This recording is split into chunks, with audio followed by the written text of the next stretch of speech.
You're listening to an Airwave Media Podcast. Christopher Media, let's make some noise.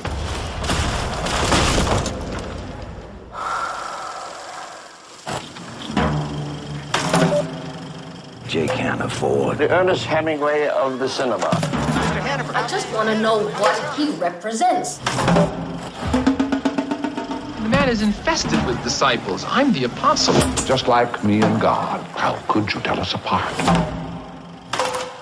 Patrick's new movie? The Other Side of the Wind. What's that about the movie? We don't talk about the movie. So you old guys are trying to get with it. Is that what this movie's about? Well, we don't actually know. What do we know? Jake is just making it up as he goes along. He's done it before. Movies and friendship. Those are mysteries. Mr. Hannaford, could you please slow down? Mr. Hannaford! What he creates, he has to wreck. It's a compulsion. Want me to bring you another Scotch? We'll have our own movie. A real movie. The Other Side of the Wind. Well, here it is. If anybody wants to see it.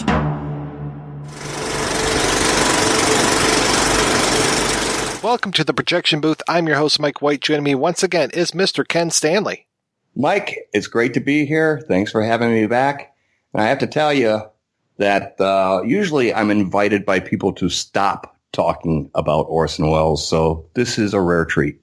Also back in the booth is Mr. Rob St. Mary. Well, this is Mr. Hannaford's night. Could we save some of the questions for him, huh? On this special episode of the Projection Booth, we are looking at Orson Welles' The Other Side of the Wind. Way back in May 2015, 4 years ago, it was still something of a dream that this film would ever get completed and shown to the world. There were rumors, but there had been rumors before. Before diving into this episode, it might be funny to go back and listen to the previous one because we're talking about a film that had been written about, discussed, and partially seen, but no complete film was available until last year, 2018. We will talk a bit about the tumultuous path to completion, but more than anything, we'll be talking about the completed work itself, so be warned, there are spoilers ahead.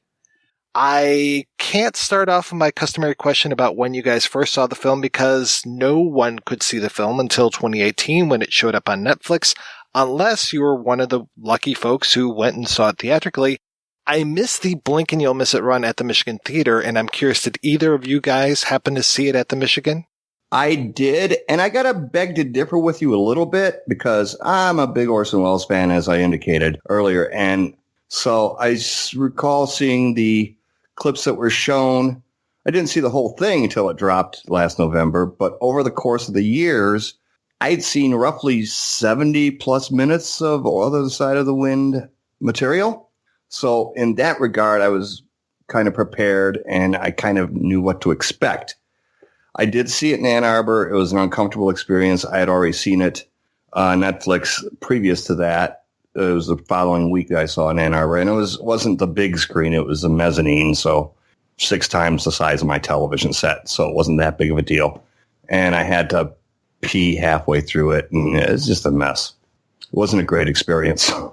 Is that why it was uncomfortable? Is the need to urinate? Yeah, it was one of the reasons why it was uncomfortable. And a lady with a bouffant hairdo in front of me, too, so, you know. We are not in Baltimore. Why is there a bouffant hairdo in Michigan? I just made that up. I don't know if I can trust anything now. We may as well just cancel this whole thing. If he's not going to be truthful about who was sitting in front of him, I mean, come on. Well, thanks, guys, for being on the show. Thanks, everybody, for listening. Please head on over to the website, projection-booth. Oh, wait, no. I guess we should continue, even with Ken's questionable history here. During the next hour, everything you'll hear from us is really true and based on solid facts. How about you, Rob? Did you see it at the theater, or did you just see it on Netflix? No, just Netflix. And I watched it in a sort of one after another with the Love Me When I'm Dead doc, which I think we're going to talk a little bit about. I felt like when I watched it the first time, I was either ill-equipped or didn't appreciate it, and actually grew to appreciate it on watching the Love Me When I'm Dead doc and then going back to rewatch it again. So it's not a film. at least for me, that I liked the first time I saw it. I thought, maybe it was because there was too much built up. Maybe because at the time I was looking at it, I go, what am I looking at? And the more that I got into it and started to kind of deconstruct what's in there and why there's certain things and stuff like that, it started to hit me more, and I started to appreciate it more. Oh, most of Welles' films, from my perspective anyhow, it kind of expects you to meet him halfway. And that was one of the things I really wasn't, I anticipated seeing the film for myself, but I was conscious of the fact that it's not a film for a casual audience. And so I was worried about how it was going to be received to a certain extent. And just the idea that it had become a news story, it wasn't just a movie. It was popping up on people's home pages and stuff. And it had become a news story. Netflix poured $6 million into the whole thing. I'm sure that they wanted to get as many people watching it as possible, but it isn't a mass audience type of film. And so I was kind of concerned about how it was going to go over because of that idea that usually Welles makes films that you have to revisit if you're going to really learn to appreciate or get a better understanding of them. I've got issues with it, and I have mixed feelings about it, but it's challenging and provocative, and I wouldn't expect anything less from a Welles film. Yeah, Netflix really wasn't doing, hey, please don't do the Other Side of the Wind challenge posts or anything. No, it wasn't beat you over the head type of promotion, but at the same time, like I said, more than anything else, it had become a news story. So people are going to be attracted to seeing that. What's this Orson Welles thing? Because a casual audience, and that's perfectly fine. You come home from a hard day in the coal mine or whatever, and you want to watch a movie.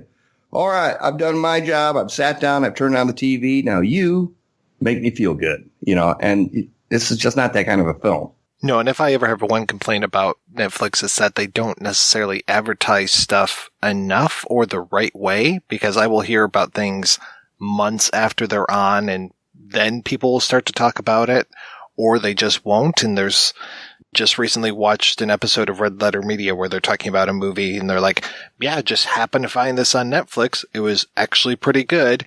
Don't think it would have survived theatrically, but Netflix has put no dollars behind actually promoting this thing. So there's a lot of that stuff. But yeah, as opposed to this one where it was just all over the place. And this is not, I don't want to sound like some sort of elitist asshole, but this is not the movie that you sit down with mom and dad and pop on a Sunday afternoon. You got to be really paying attention to this right off the bat. It is just hammering you with edits, and it kicks in very fast.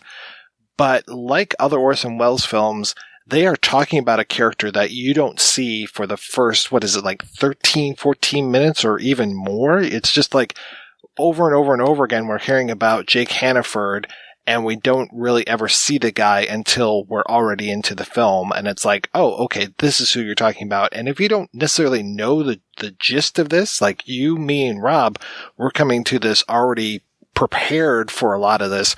But if you're just a casual viewer, to your point, flicking it on after that long day at the coal mine, then yeah, what the fuck is happening in this movie? Coal mining is a wonderful thing, Father. Yeah. But it's something you'll never understand. The more that I watch Wells's films, it's that sort of lead-in for the character seems to happen over and over again. That's Citizen Kane. That's The Third Man. And even though he didn't direct Third Man. Touch of Evil is pretty dramatic intro to Hank Quinlan as well. Yeah, so there's always this lead-in of this person who's rumored or talked about and all of this stuff, and then they appear. And it's kind of the same thing with this, is that we have all of these stories, and Mr. Hannaford this, and Mr. Hannaford that, and Jake wants this, and Jake wants that, and everything is all about him. It's all about his world. But even before we get to that point, it's fascinating, too, to watch the small documentary. It's, I don't know, it's like 40 minutes or something like that. A Final Cut for Orson, I think is what it's called. And that specifically talked about them creating this film in the edit and everything. And they talk about that voiceover that Welles was going to originally do, which has now been taken over, in this case, by Peter Bogdanovich. The voiceover is good, but the problem is they modernized it with this discussion of cell phones. I'm just like, really, guys? Like, why does it have to be up to date with 2018? Why couldn't you keep it in the time period of when this thing was supposed to be released? Meaning, 1976 probably was the last footage you shot. That's funny. I didn't even pick up on that. That was long before cell phone cameras and computerized images. The choice of this material was an attempt to sketch a film likeness of the man himself as he looked. In that narration, the idea is, the premise is that we finally put together all this footage, and it was a way of validating the various different cameras that were used, and which I find to be pretty interesting. I think speculation on my part that Welles was in such a situation as an independent filmmaker that when Gary Graver approached him and volunteered to be a cinematographer, he was a camera buff and wanted to work with Welles. And Welles probably said, Gary, what kind of equipment do you have? 16 millimeter camera, 35, Super 8. What kind of film stock you got? I got film stock for all of it. Great, let's make a movie. And the situation was such that he may have said, like, hey, I've got $32. Let's get a couple rolls of Super 8 and make a movie. And the premise of the film, that it was put together by documentary filmmakers and film students who were at the party, that's kind of brilliant to make your limitations to justify working on a shoestring that way. It's kind of brilliant to use that as a conceit. And that also plays into the whole idea of whatever we can get, we'll use. Yeah. And there's part of that in this film that, as I first watch it, like, my first note is, and it's remarkable how lacking it really is in the two other documentaries that I mentioned about it. They touch on it briefly in They'll Love Me When I'm Dead, but I really don't think you can totally understand everything that's going on in here without taking a look at something like F for Fake. Because in a lot of ways, it seems like editorially and, like you were talking about, this sort of mash design aspect, that's what he did with that film, and that came out in 73. And I was trying to think of anything that kind of came before this, meaning, he started shooting in 71. He had pickups 73, 74, I guess, with Houston, and then the reshoots with Bogdanovich. I'm trying to think of any other film in the era that would have been as oddly edited from multi-source in that way, and I can't really think of too many. I think a couple things were at work when it came to the editing style of the film. One thing was just what I just got done mentioning. He may have been down to Orson got maybe 20 seconds at the end of this roll of film, and they were using scraps and they were using whatever they could find. That would make sense. And once again, it would be like taking a limitation and turning it into a film style. Also, Welles was kind of out in the wilderness, and he felt he needed to make a splash stylistically. And he didn't have those cranes anymore, those dolly tracks. And it was the handheld stuff and the quick cutting that I think was his idea of how he was going to make a stylistic splash. But instead of using kind of equipment that he had been used to using, it was doing handheld camera stuff. So how do you make handheld camera stuff different stylistically, or make a artistic creative statement using a stylistic splash using what he had at his disposal? And I think it was the quick cutting.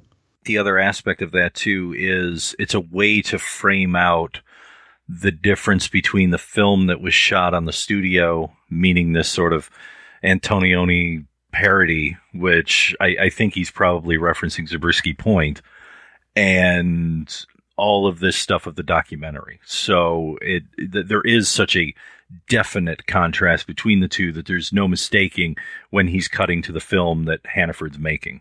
Right, and it also helps stitch together this whole idea of these disparate actors. We talked in the Othello episode about the guy who opens a door in one location and he walks through the door and he's basically in another country. And it's exactly the same thing here, where you have all of these characters who are nowhere near one another in time or space. And the way that he shoots it, he is able to bring these people together and actually make it seem like they are having a conversation across years, across distances, all of these things, because of the way that he's doing this quick cutting and the way that he is framing this thing out as well.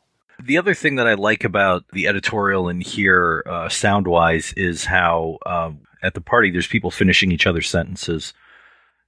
So I thought that was good. Sort of the real sort of effect of kind of being in the room and kind of overtaken by this exuberance of these various film students and hangers-on who are all really excited to be there. If memory serves, this whole movie really takes place over the night of a party. I mean, that is the majority of the action, is this party and what's going on and how it changes and all of these different perspectives, kind of again like Citizen Kane, but different perspectives on Hannaford and getting different parts of the story as we go along. And then, also cross-cutting with the movie within the movie. Let's watch dailies. Let's watch rushes.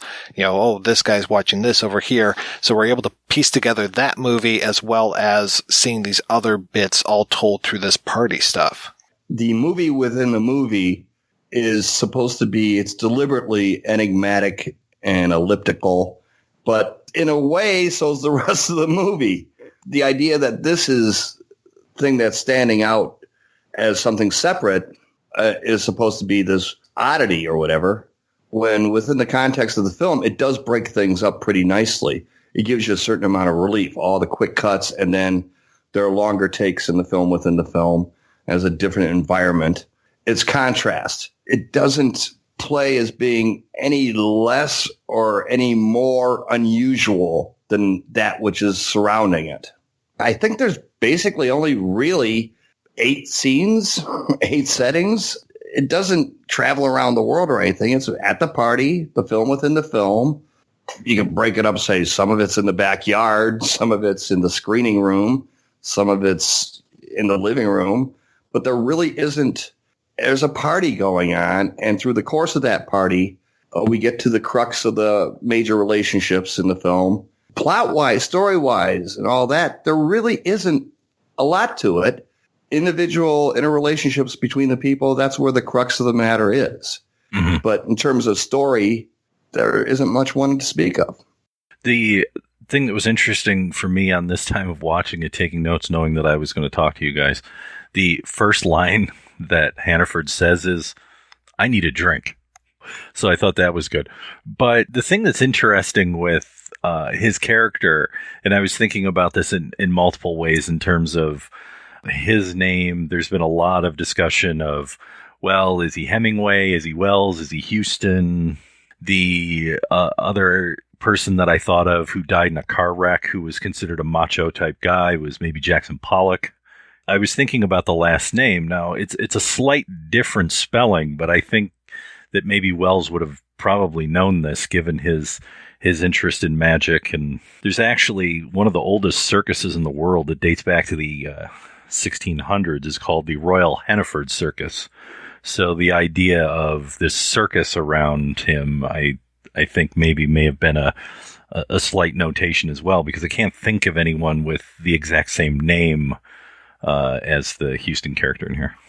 Yeah, if I were to have one criticism of this movie, it's that too much of this film, it will repeat what's going on screen, and there are too many armchair people that are actually discussing the character of Hannaford throughout the film, so that it's really being presented to us in one way.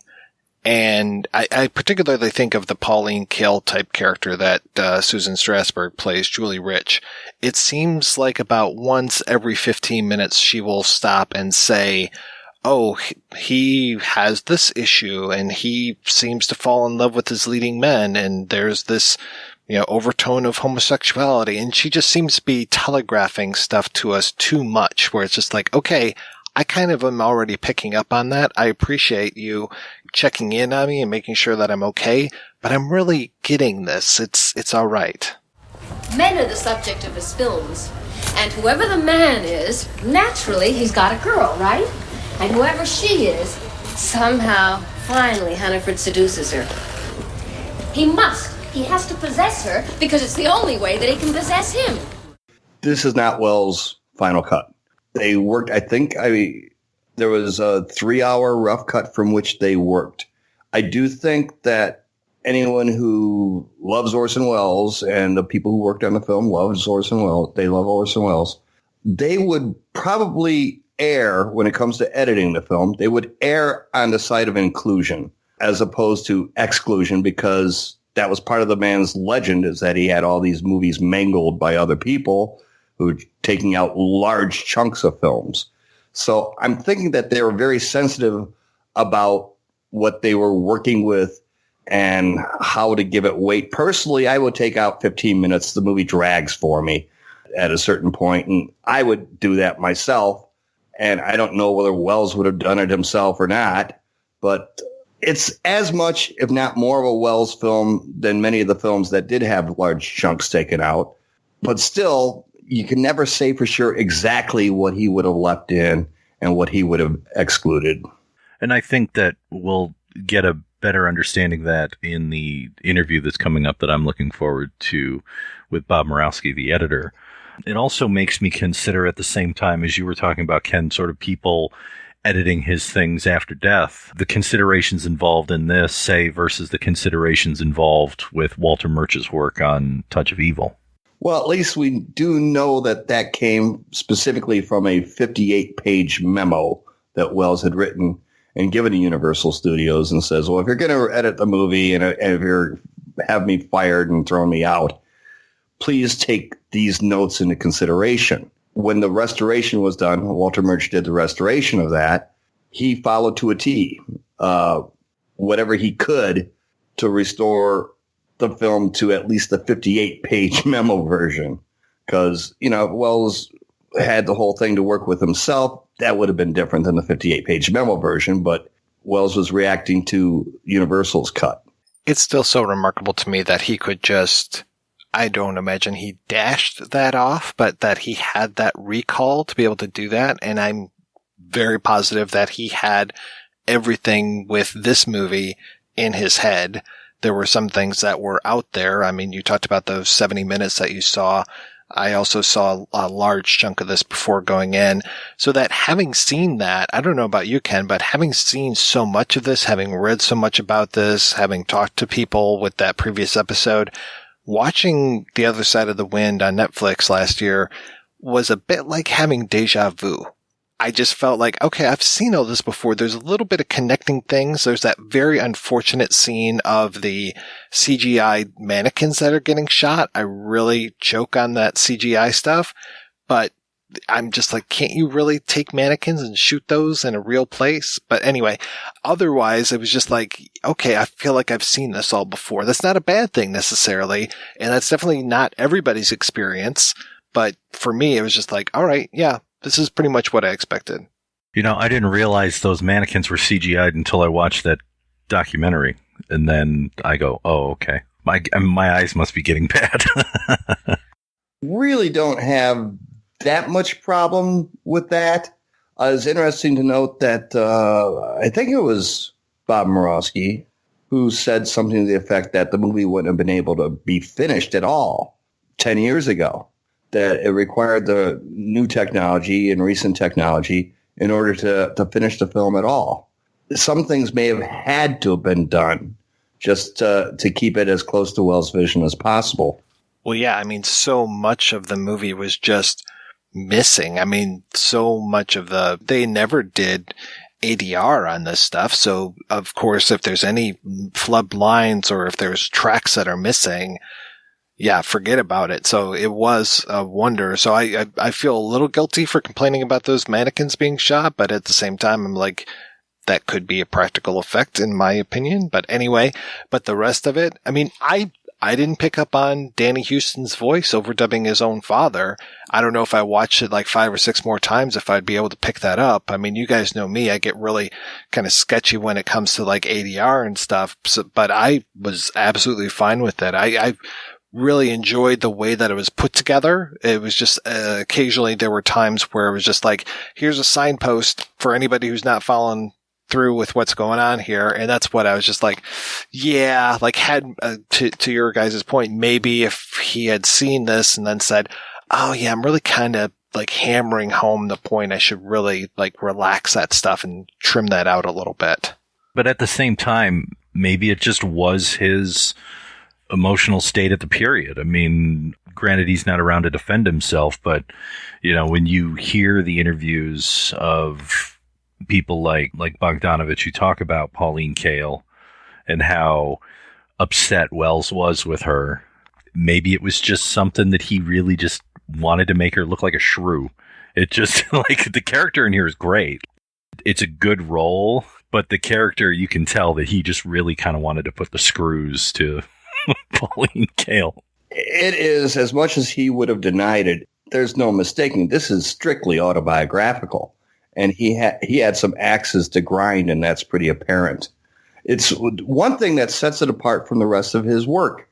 I do think it's a film that is of its time.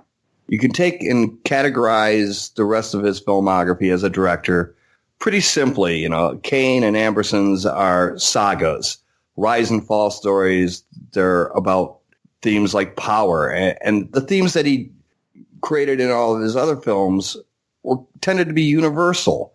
The Shakespearean films were pretty much the same thing: ambition and the psychological nature of Macbeth and Othello in particular.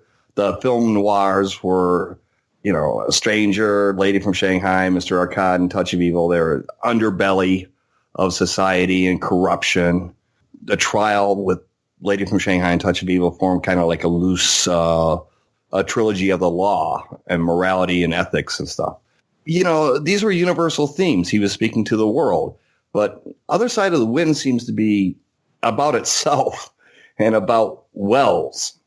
And that kind of sets the film apart from the bulk of his work. And it was a different time, too. It was in the air, that kind of, we went from rock bands with an altruistic hippie vision to singer-songwriters whining about their fifis. So that kind of thing was in the air, the self-referential type of work that was plentiful back then. It's also interesting to me that it's one of the least classically structured and shot films of his career. And as you said, part of it has to do with the fact that he didn't have any money, so he was kind of doing the garage band thing, trying to piece it together. But it's kind of amazing when you stack it up against a film that he did, you know, if we're going to talk about when he started shooting it 30 years earlier. And it's such a jump from, you know, the classical structure of Kane or even Touch of Evil to a certain extent, that I don't think anyone could look at and go, well, of course it was made by him. Doesn't look like it. This is one of the context that it helps to look at the film in different contexts, like the context like created by his relationship with Oya Kodar, who had a great impact on him personally, his position within Hollywood and with the new Hollywood, which is giving him a great deal of frustration. At that time, in large part, to most people, he had become a clown. Ah, the French champagne. The man is buried in frozen peas. So I think that he really felt, damn it, I'm going to do something really radical, and I'm going to do something to show people that I'm not just a buffoon, but at the same time, I've got axes to grind, and so this is the result of all that. I have to disagree with the idea that you can't see that the guy who made Kane made this, because Kane is very similar insofar as it's like the blind man with the elephant, where it's just like, okay, here's this part of Kane, here's this part of Kane, here's this part of Kane. Now it's up to you, the viewer, to put all of this stuff together. Who is lying? Who is telling the truth? Who is this man? And it's very similar to me anyway, as far as who's lying, who's telling the truth when it comes to Hannaford. And you have all these differing voices, and you don't necessarily, like, we hear from Hannaford, but we don't necessarily get his side of the story sometimes. It's not like people are coming to him with things. He seems to buffet everything as far as like, oh, you know, how about, what does the role with your father do with this? And, you know, is the camera a phallus, and all these, you know, horseshit kind of questions. The one thing that kind of going back, and I feel like I'm picking on the movie now, but going back to this whole idea of this Pauline Kael character, I kind of wish that rather than her being so on the nose with everything and really saying what's happening in this movie. I kind of wish that she had been the clown and had completely been wrong, but instead it feels like she's almost the narrator, where it's like, oh, well, this happens and he always does this and he always does that. And it's like, well, she seems to be the voice of reason here, as opposed to she should have been a lampoonish type of character, almost like the Mr. Pister character, where he doesn't know what's going on. He's a young film student. He's asking ridiculous questions. I think her character should have been ridiculous as well. Well, it's interesting that you've got that perspective on the Julia Rich character, because it reminds me of another scene earlier on in the film during the projection, during the first time that Norman Foster takes the film to Max David. And I'm mixing a real life actor's name with a character's name there. It's definitely going to happen in this movie. Yeah. He shows some scenes to Max David in the screening room, Robert Evans. At one point, the Robert Evans type character says, so the old man's trying to get with it. And this is an example of something I usually cringe at, because it's sometimes when you acknowledge a possible criticism, because someone could look at the film and say, the old man was trying to get with it. He anticipated a criticism, but he doesn't necessarily respond to it. He doesn't have an answer for it. And so is he just copping out on the answer, or is he just being, in a way, honest? And it could very well be that the criticisms that Julia Rich has, Wells maybe just, it's an acknowledgement that she may have a point. The point that I meant to make in reference to Kane was more as if the film was shot by the guys who were actually, like if the whole film was a crazed version of the News on the March newsreel. I meant it more from sort of a formalist, like we're going to lock off the camera and here's the scene, move on to the next one, you know? This structurally, even though it is looking back on the life of a guy who has died through documentary and this other footage, I meant it more like in that classical, the way film was done when he was coming up. It is kind of an inversion of Kane in that you had the reporter Thompson interviewing different people who each had their own perspectives on Kane. And in this, you have different cameramen who are capturing different perspectives of Jake Hannaford. Well, it could have been really interesting is if we gotten to know those individual camera people. Say like, hey, I'm Bruce. I'm working with 16 millimeter in black and white, and I hate Hannaford. That type of thing. So whenever you saw Bruce, that would have really made it complicated. I know, but it would have added another layer. It would have been interesting. But just having the different cameras and the different footage, the different stock footage, I think is more of a technique than anything else. It seems like a documentary viewing of what was going on at a party. But also, in a way, it's like I've been to parties, and sometimes what I'm seeing looks like this movie. I mean, he tries to do that a little bit with the introduction of some of the film writers and whatnot, and you know, the various people on the bus and them kind of talking through their perspective, including, and I know he's on the show, so I'm looking forward to hearing his interview as well, as Joe McBride. I think he does a bang up job in here for not really being an actor, and you know, probably just playing himself at that time as a young man. What's interesting to me is that there are these echoes to other films of the era. And I don't know if he was trying to be deliberate on it or not, or if it was just what was available. So personally, I'm wondering how he felt about Dennis Hopper, because Hopper had just gotten done with Easy Rider, and he had received, as a result of Easy Rider, he got pretty much the RKO contract that Wells signed. You know, the do whatever you want, you know, within budget, within a reason, you know. So he's coming back to Hollywood and he's saying to himself, my God, this is what's going on here is exactly what I want and what I need. And seeing upstarts, you know, like a Dennis Hopper, what he must have been feeling at that time. Because this, you know, one of the things that Netflix has promoted the film on it is that it's Orson Welles' last film. And of course it wasn't. F for Fake got made during the middle of the shooting of that. And he finished up with filming Othello in 1979. But he was working on a lot of other projects. This should not have been, and at the age of 55, you're not sitting down and saying, I'm going to make my last great statement, you know. I was turned 55 7 years ago. I didn't say I'm going to write my last song, you know? Well, I don't know. Tarantino's coming up on his 10th movie. Fingers crossed that he quits making them after that. That comment is solely by the host, Mike White, and does not reflect on anyone else who is on the podcast. And Peter Greenaway is supposed to kill himself at the age of 70 when he turns 70, so who knows? But, you know, usually it should have been one of several films that he made during that era. And it had to have been frustrating because he hadn't offered, he was involved possibly as the director of St. Jack.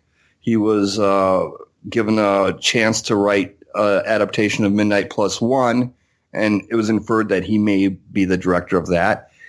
He had a chance, Big Brass Ring as a screenplay he wrote, and they had interest for that as well, provided he could get one of these 6 actors to play the lead role, and they all balked at it. And there was Hal Ashby had interest in producing The Dreamers, and that fell through because he didn't like the screenplay. This idea that this was the only thing that he was doing is complete nonsense. He wrote other screenplays and had other plans, and he had so many irons and so many different fires. But it had to have been frustrating to see someone like a Dennis Hopper just get, whatever you want, Dennis. You know, him having to, work through all this to try to get this, at least this one film done. Well, I'm curious when he shot that stuff with Hopper, because there was the period of time where Hopper was the golden boy, and then there was the period of time just a few years later where he was the pariah after the last movie. So you could have a very different Dennis Hopper depending on what year you shot that. Yeah, you're absolutely right. A lot changed during that period of time. He was kind of like Welles for a little while there. He was driven out of Hollywood, basically, and just said, nope, we don't want you. We don't want any of this stuff. I mean, the thing that's fascinating to me is by the time he comes around to doing the reshoots, 74, I mean, that's the end of BBS, which in a way was kind of I guess maybe the kickstart for Welles to go, Easy Rider. Okay, that's what you want? Right, exactly. Yeah, he outlived an entire era of filmmaking right there, because he's there at the beginning of this project when, the new Hollywood is starting, and then he is still doing it when Jaws and then Star Wars are coming out and changing the entire landscape. Even if he was on a timetable to have put this thing out by 76, it probably would have been dated. It would have looked like a film Henry Jaglom made in 1971. Yeah, you're absolutely right. And it would have really befuddled people because it came out when it has come out. In a way, it kind of fits in with the mashup culture. All these different cameras. You see people using mashup, doing their own videos and stuff, and a lot of today's YouTube culture is basically composed of the whole idea of mashing things up. The only film that I can think of in my youth that got a major release that had multiple format in that way was Natural Born Killers. I was going to say JFK. Yeah, and JFK. But Natural Born Killers, to me, was a bit more memorable from the aspects of the various things that it did, but you are correct, yeah. But yeah, that's, 20-some, almost 30 years ago that those movies are coming out. JFK was 91. I can't remember. Natural Born Killers was 94, 95, probably. Okay. So So by now we're used to this kind of stuff. And to your point, Ken, like having those hard cuts and stuff, that seems to be the thing in YouTube videos that you do to make like the joke. You have the hard cut to something, or you even cut off your own dialogue. And yeah, that kind of stuff is happening here in Other Side of the Wind, whether it's on purpose or by accident. And it's just like, okay, yeah, we are very familiar with this. I almost wonder if kids today, they look at this movie and they say, this is old hat, or if they just don't even realize that this would have been super avant-garde had this come out in the 70s. I think what this reminds me of actually when it comes to that editing style, not necessarily the multi-format thing, but the editing style of what I saw when it came to the brief clips of Russ Meyer's autobiographical film that I don't think he ever completed.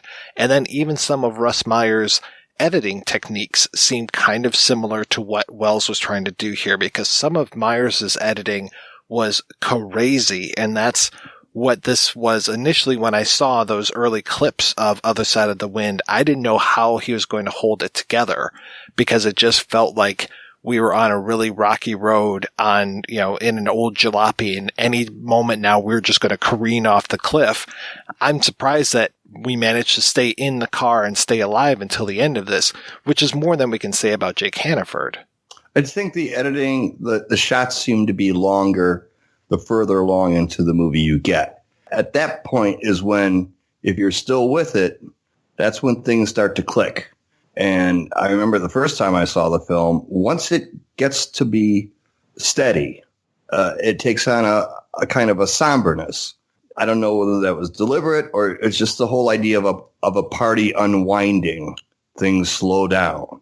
It's an increasingly awkward party and then it kind of just dies. And you feel like the fundamental truths of the drama between the characters start unfolding not so enigmatically, and it starts to take hold. It's like you've had too much to drink and said too many true things that you wish you could take back. Exactly. And it feels like, like the more I think about it, he was trying to make this for the youth market, doing air quotes. And then, like I said, if it was released in that period, it feels like an older person's film. As it takes on that somber tone, it really becomes kind of introspective, and then it becomes kind of sexually weird because he's picking up on this teenage girl. It's not that I don't think people in their 20s who were film freaks in that period wouldn't have been interested in seeing it. I don't think they could have related to it as closely maybe as when they've gotten older. That's not to say that guys in their 70s want to pick up 14-year-olds. Just the sort of, am I at the end of my career? Because I think that's what that is. I mean, it's kind of all this macho bravado, I'm the tough guy kind of thing. And there's a part of him that's trying to deal with the fact that people have moved on, which in a way I think is kind of reflexive of how maybe Welles probably felt about himself. People had moved on. Well, that goes back to that screening room scene when the Max David character says the thing about the old man's trying to get with it, huh? Once again, I think he was aware of these issues when he was making the film. Oh, yeah, he was super aware of it. And the feeling of betrayal between the Hannaford character and the Otterlake character, the Peter Bogdanovich character who's played by Peter Bogdanovich, I mean, that is palatable, and that gets kind of uncomfortable when you're watching it and just seeing this open wound there as far as here you are, you have the world, you have screwed up some, but you're still on top of it at this point. And here I am, the older mentor, your skipper, who is floundering, and I feel like a complete chump. And here you are with the beautiful blonde girl on your arm, and here I am with nothing. And that's the thing that's hard for me to watch sometimes. And I don't know if he doesn't talk about it, at least I haven't seen it really addressed in interviews, because he doesn't want to, or he just thinks it would be bad form to say it. But in the interviews with Bogdanovich, he doesn't really seem to say anything about that relationship on the film versus the relationship in real life. I mean, a lot of people know what, he tried to do for Welles, brought him into his house, and it caused a lot of problems. And the thing that's funny for me is that he knew he was making this film. I mean, he obviously had read the script and all of that stuff and made this, those reshoots, like I said, were 1974. And I think he may have been living with him then and then definitely lived with him sometime after that. I don't know if he could put that connection together, or he just said, nah, that's the art, that's not reality. Or I'm so enamored with my mentor, I'm so enamored with this genius of a film director that I'm willing to kind of overlook those things. And that's what I need to do for myself. Well, those personal direct references to their relationship were in a script already. Bogdanovich chose to play himself then, because as originally supposed to have been played by Rich Little, that role. So when Rich Little dropped out, Bogdanovich said, I'll do it. He was asking to make that more direct, asking to, or volunteering to play Peter Bogdanovich for all intents and purposes. Has Bogdanovich owned up publicly to some of the bullshit that he did when he was younger. I mean, just the way that he fucked over Polly Platt, the way that he basically fucked over Sybil Shepherd, his whole thing with Dorothy Stratton. I mean, he did a lot of really super skeezy stuff, and I don't know if he is okay with that or if he feels bad about that. I don't really. I saw a documentary about Bogdanovich recently in which he would tacitly acknowledge any misgivings, but he seemed more interested in complaining about his Orson Welles treatment with. He complained about Orson not doing the screenplay for St. Jack, which would have gotten him the possibility to direct the film. He complained about Orson. There's a betrayal on the Tonight Show or something when Orson was co-hosting, and he was talking with Burt Reynolds, and it seemed to badmouth Bogdanovich. And he was sensitive about some things, not as sensitive about other things. But I think he comes across okay in that documentary, and I would tend to think that Orson was a jerk a lot of the time. He really was. But there are people who are willing to tolerate that. It's amazing. Gary Graver ended up in the hospital twice from exhaustion. So there's nobody who's involved in this as an absolute saint. Yeah. If you want to know from maybe more, John Huston. I just wanted to, for whatever reason, this is the last movie of a lot of different people. Michel Legrand, John Huston, Mercedes McCambridge, Dan Tubin, Norman Foster. A lot of people. This movie is filled with dead people. And so it's fascinating as a document in that way. You're talking about restoring stuff, is restoring all these lives in a way. And John Huston, to me, why was this guy not in every fifth movie? I just find him to be one of the most charismatic figures to put in front of a camera, and his voice and that weathered face and everything is just so evocative. I just can't get enough of John Huston. He almost stole Chinatown from Jack Nicholson, It's just, I just think he's amazing.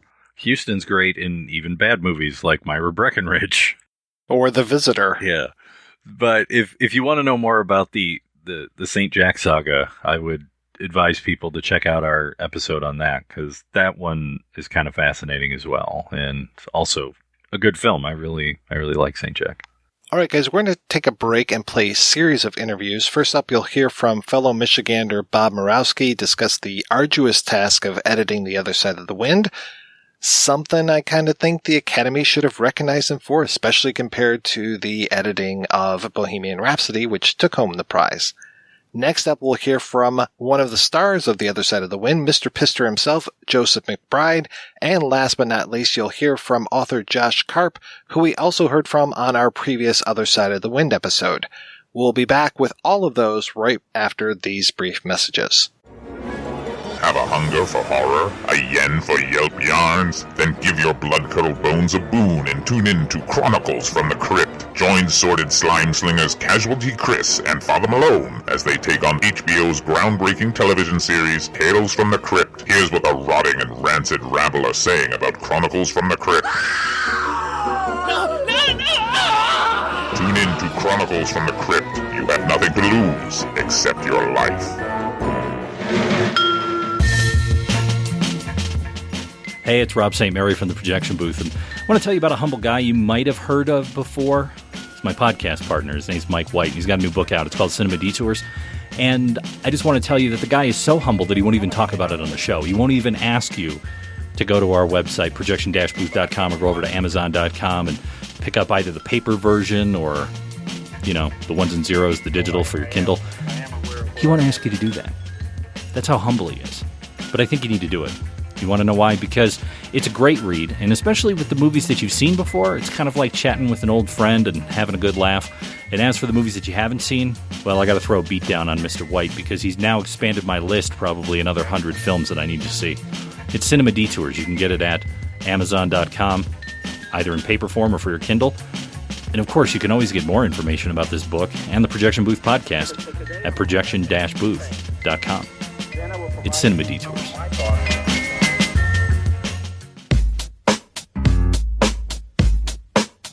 It's not easy having a good time, and it's not cheap either. Every week, the Projection Booth brings you a new show, possibly even two, focusing on all genres of cinema. If you've sat through the 7-hour Conan episode, the 6-hour Star Wars episode, or even the hour-long Superman episode, you know that Mike and his co-host put forth a lot of work into researching the movies, tracking down the interview subjects, and putting together one of the best podcasts on the internet. Now I'm asking you if you can repay all that hard work by giving back to the Projection Booth. The show has a Patreon fundraiser at Patreon. That's patreon.com/Projection Booth. You can donate as little as $1 a month. That's $12 a year. At least 50 great shows and 2 terrible ones. That's the price of 2 matinee tickets. Now, isn't the Projection Booth worth it? Once again, that's patreon.com/Projection Booth. Donate today. It's the right thing to do.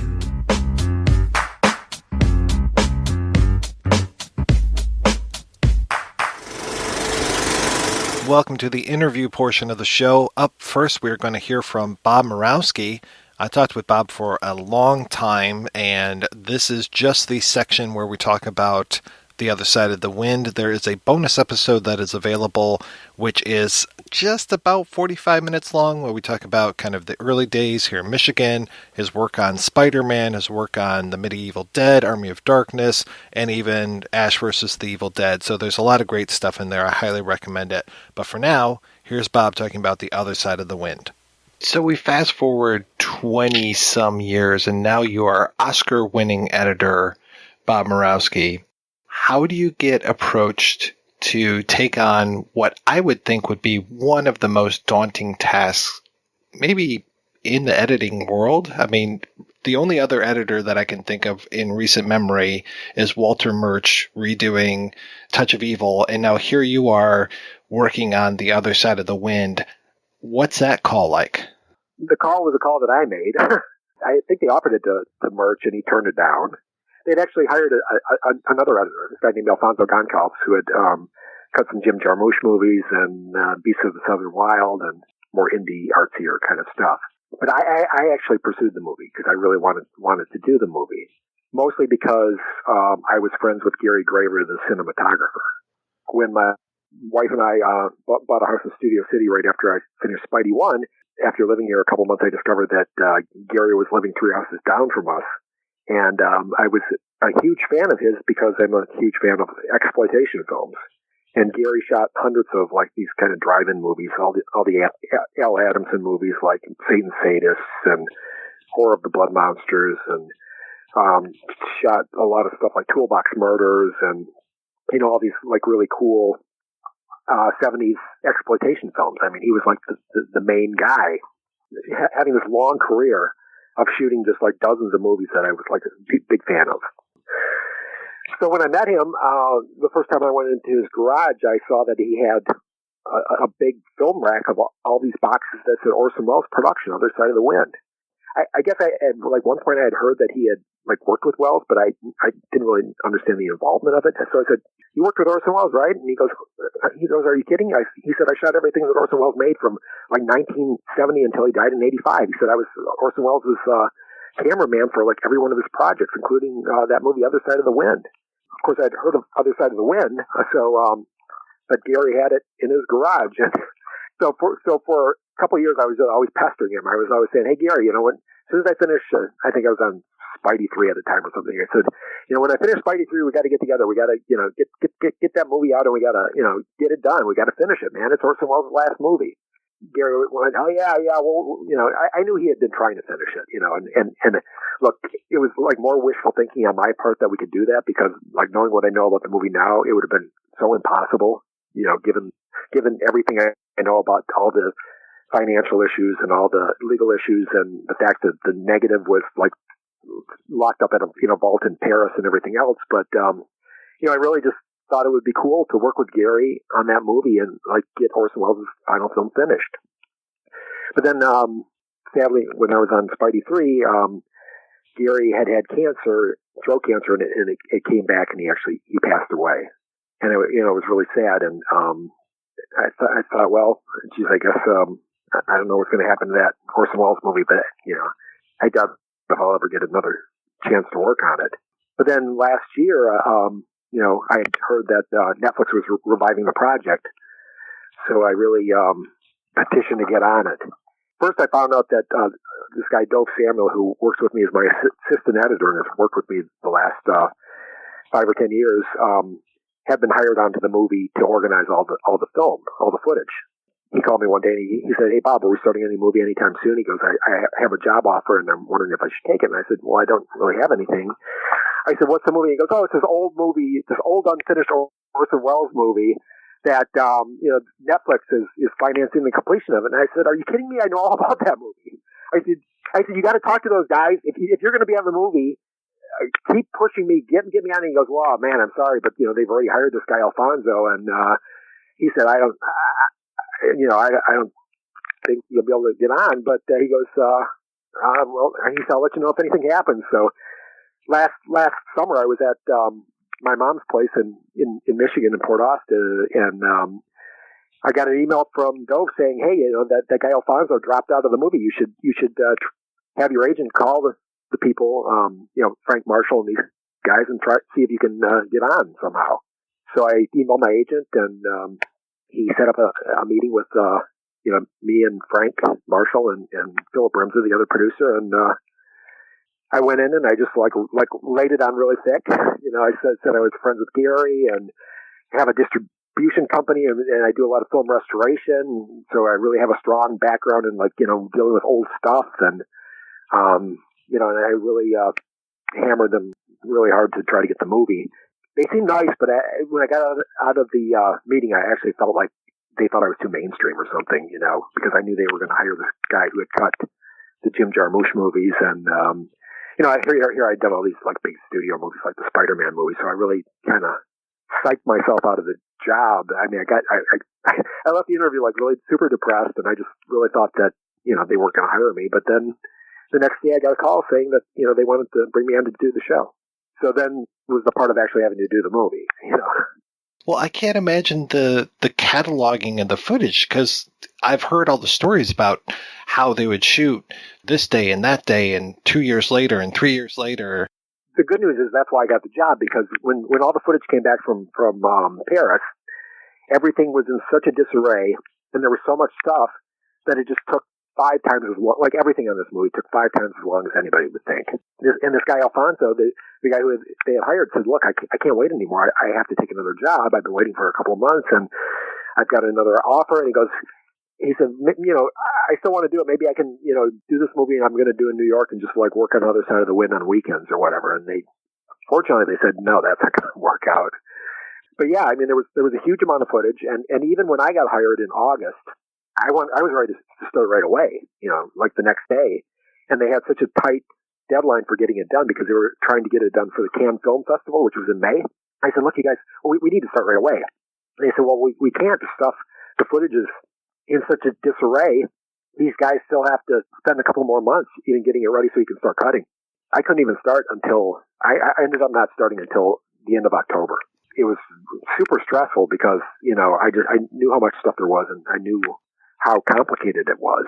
And it was, because, I mean, it was shot over a period of 6 years between 1970 and 76, and stop and start, every different format, 35 millimeter, 16 millimeter, color reversal, some Super 8, and everything was just very disorganized because it was so stop and start, and Orson kept working with different crews, and he was shooting on short ends, and to give you an idea of what a mess it was, all the stuff that he was shooting in 16 millimeter, he wanted to be able to edit in 35 millimeter because he had this mixture of 16 millimeter and 35 millimeter.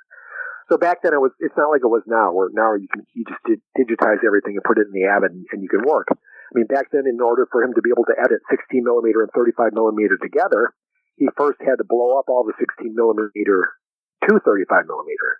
So it all had to go through an optical printer to make it the same film size, so he could even edit it. So what he did was, they didn't want to pay for blowing up all the footage.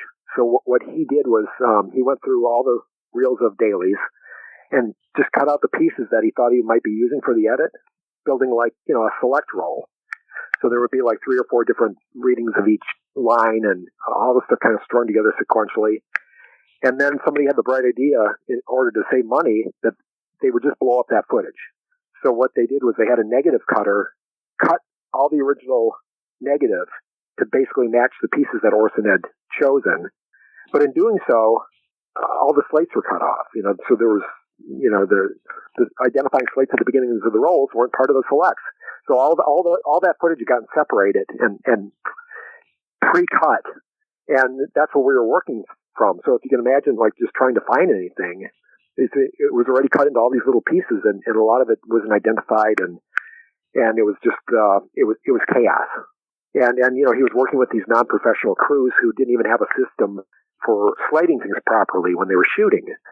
So a lot of the footage wasn't even identified even if there was a slate, it wasn't identified as a scene number, like scene 23, right? It was identified as Studio Bus or Mafia 1 or Wagon Master or these like really abstract, semi-descriptive names of the scene, but not the scene number itself. So just from an organizational point of view, it was a nightmare. What was your blueprint for all this stuff? There was a shooting script, which is the good news. Orson had written, there was a complete script. Yeah, but, the script, he had deviated a lot from the script. But, the script is pretty much what the movie is.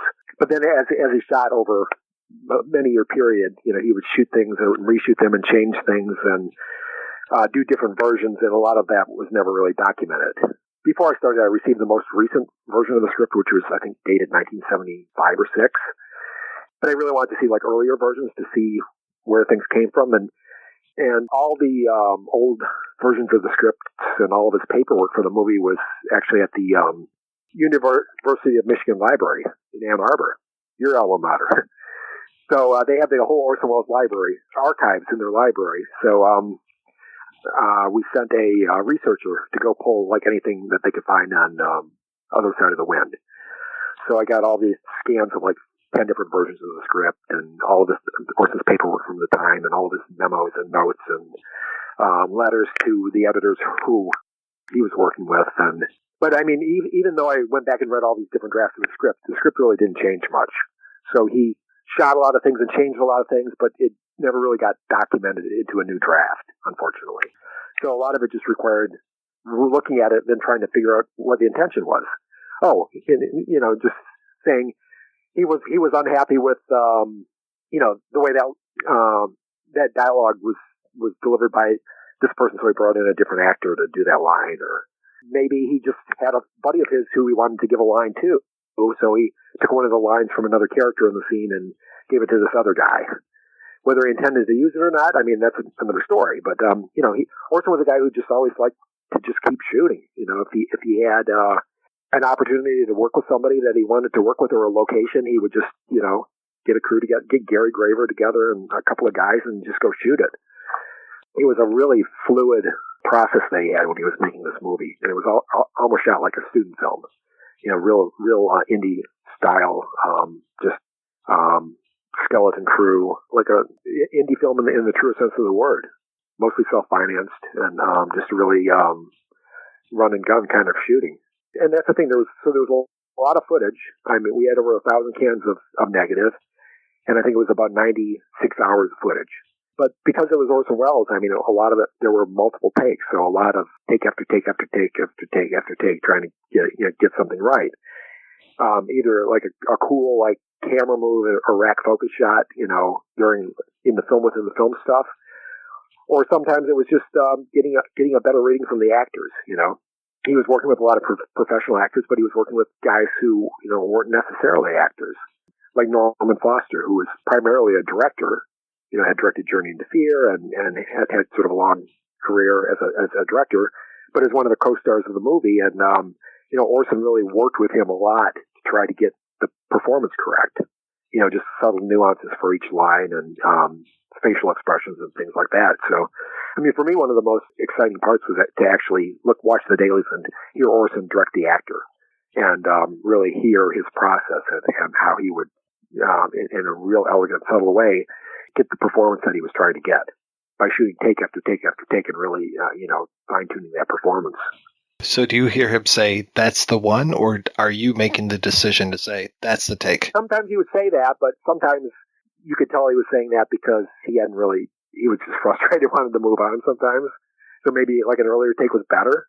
It was always his voice all the way through, laughing, responding to what the actors were doing, calling cut, saying things like, I want a more subtle, less movement of the face, even less, quieter with the voice. He was always trying to tone down the performances and make them more subtle with a lot of the actors because, non-actors tend to overact. So he was very specific in terms of less, he would say things like less voice, and to really get a more natural performance. It was just great to hear him in the editing room, working, and it really felt like we were working together, to hear that. To hear him direct the actors. It's funny because it's a lot of the same stuff I hear from directors like Sam. He and Sam have a very similar way of working with actors. I would see Sam do the same thing on his movies to try to get performances, just really beat by beat going through and trying to get these subtle differences from one take to the next, knowing that in editing, you would take one piece from this take, one piece from that take, if that's what it took, to get a really good performance out of an actor. And that kind of patience of dealing with the actors. He and Sam and Orson are actually was surprised to hear them both direct because they were a lot alike in terms of the specificity. And I guess that's what makes a good director. It's really all those tiny little details, thousands of them every day. Well, yeah, literally thousands, and especially thousands of pieces of film. The editing style of that movie. It's crazy, yeah. When I first saw it, when Gary first showed me those scenes, I was actually a little put off by it. It just seemed so choppy and such a strange way of doing it that originally I was thinking, geez, Gary must have been cutting the stuff because I knew nothing against Gary, but I knew Gary's background was these exploitation films and it just seemed so different than what I would have expected from Orson Welles. That I actually, thought that somebody else must have cut the stuff. But then, it was so hard to watch the stuff back then when he had it because they were these old work prints that were all faded and scratched up and, jumped at every splice. And, the prints were so dirty and the sound was so bad that it was really hard to judge how great the material was. But when we went back to negative on everything, and now seeing everything pristine, it all looks really beautiful. The photography is incredible. Gary's photography is so beautiful. And even Orson's kind of crazy editing. I could really see what he was trying to do. And I think it's very unconventional, but I think in its own way, it flows really well. He was basically trying to compensate for a lack of being able to shoot these long, elaborate, beautiful shots, which he did Citizen Kane, of course, but Touch of Evil famously. And, that style of filmmaking where he would do sort of everything in camera with 2 or 3 minute long, completely blocked tracking and crane shots and things like that. Well, he couldn't do those kind of shots anymore because he was working in this low budget world where he didn't have access to, cranes and those kind of dolly grips who could achieve a shot like that and cameramen who could, deal with those kind of elaborate in-camera shots. So, he sort of developed a different way of working, which was more editorial-based. Really trying to make that same sense of movement, but through moving from one cut to the other in rapid succession. It was something I could actually see when I started breaking the stuff down, but then I read so much. Because I couldn't start for 3 months, I basically used that time to do a huge amount of research on Orson Welles and his movies. I got every book about Orson Welles that I could find and read all of them and read all the interviews and rewatched all the movies and watched all the extras on all the Criterion discs and everything else, and really wanted to get inside of his head since he wasn't around and understand what he was doing thematically and filmmaking wise and just where he was in that point of his career, in the 70s versus where he started in 1941 with Citizen Kane. And it just became a whole different approach to filmmaking because he didn't have the greatest technicians and studio equipment at his disposal, like when he made his first movie. I mean, he really started at the top, had access to like the best crews and the best equipment in the world. And then by the time he was doing Other Side of the Wind, he was making it like a student film. He just developed a different way of working, which was sort of more of an editorial-based way. And he actually talked about it in a few interviews that I had read with him. It was good to sort of understand where he was coming from. And then seeing F for Fake, which he had made around the same time, which stylistically has a lot of the same kind of editorial decisions and ways, visual ways of working. So you said that the footage was in pretty darn good condition, the audio as well?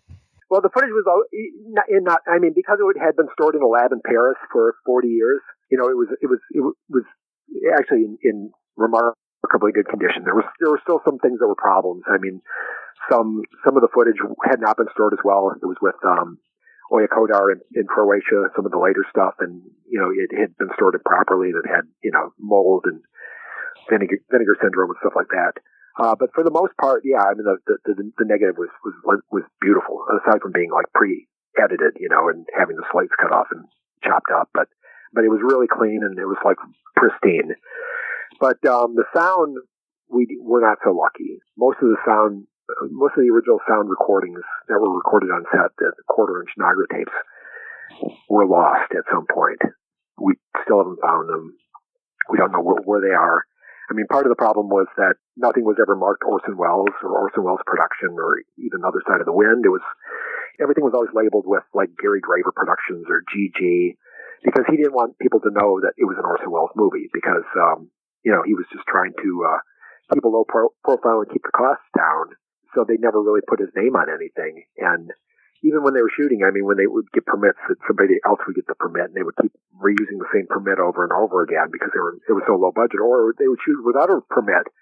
And if the police or somebody showed up, Orson would go like hide in a closet, and they would all just say that they were USC students shooting film tests, because if people knew Orson Welles was involved, they would perceive it as being a much bigger thing, which it wasn't.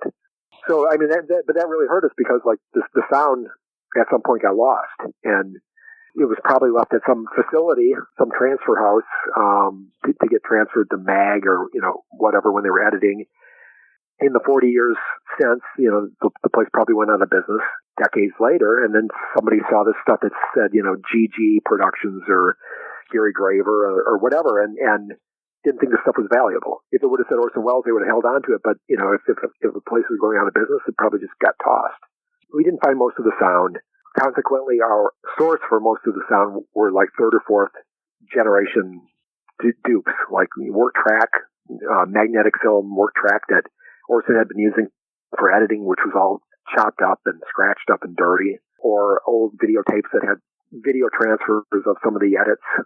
A lot of our sound was actually sourced from an old Beta SP tape that was made in the 90s. It wasn't it was just transferred like work track, and there was a lot of hums in it and noise and tape noise, and those sources actually became our master sources for the sound. So it made it really difficult, because a lot of the sound, wasn't that well recorded probably to start out with, because he was dealing with student crews and bad equipment, but then multiply that by 2 or 3 generations of bad sound transfers. I mean, you can imagine how terrible it was. So that was just another thing that made the process really difficult. And luckily we had the best sound guys in town working on it, doing the restoration. Our mixer was Scott Milan, who's like I think he's won like 4 Oscars. And so he was our sound mixer.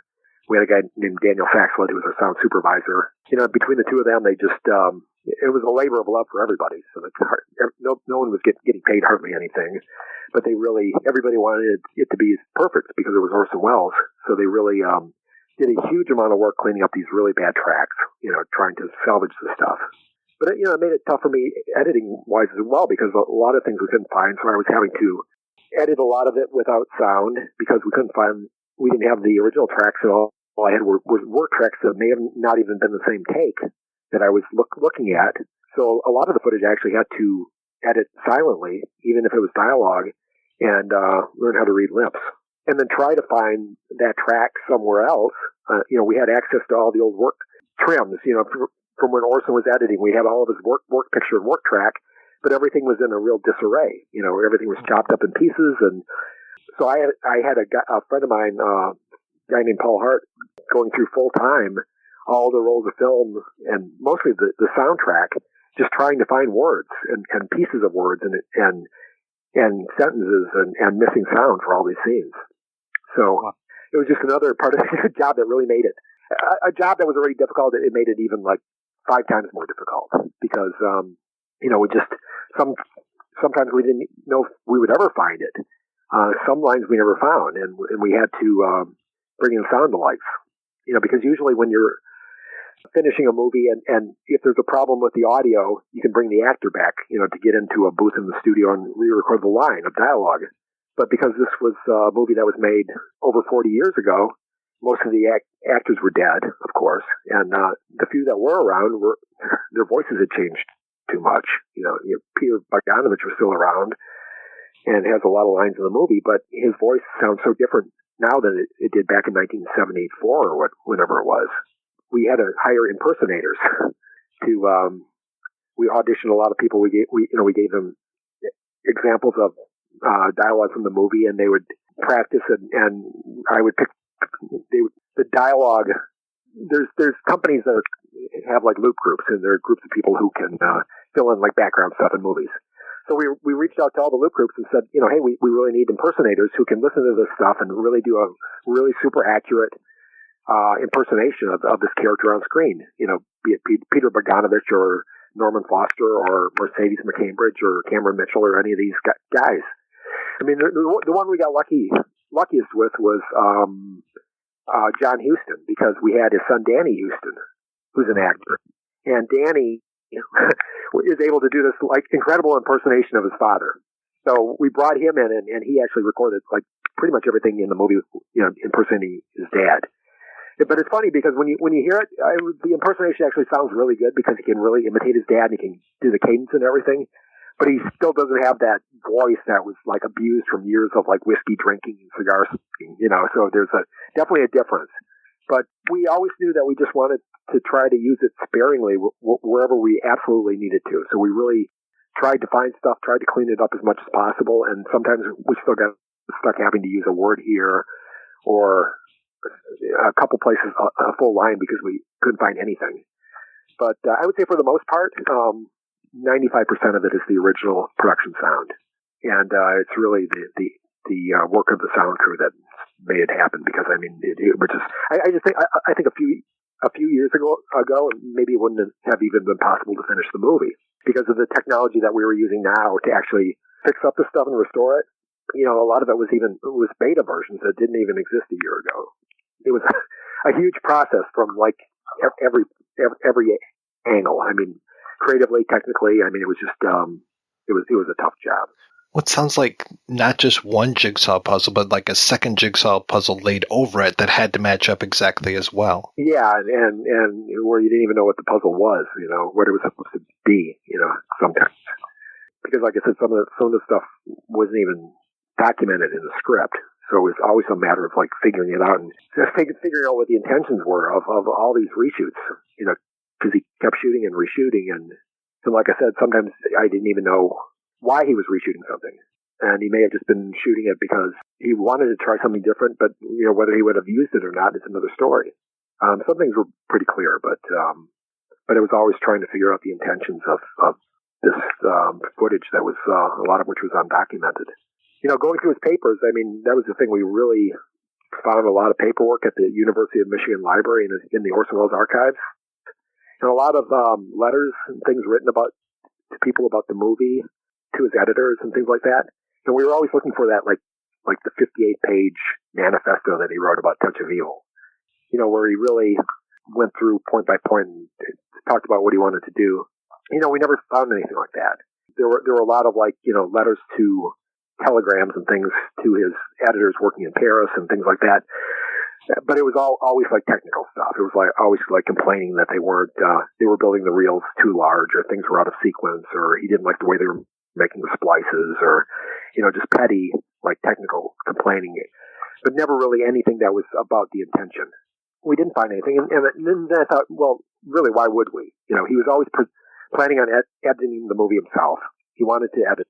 So why would he actually sit down and write notes to anybody? Because he was always planning on doing it himself. So it was not like he would ever see something and write a memo saying, this is what I want to do, because he was always planning on being the editor.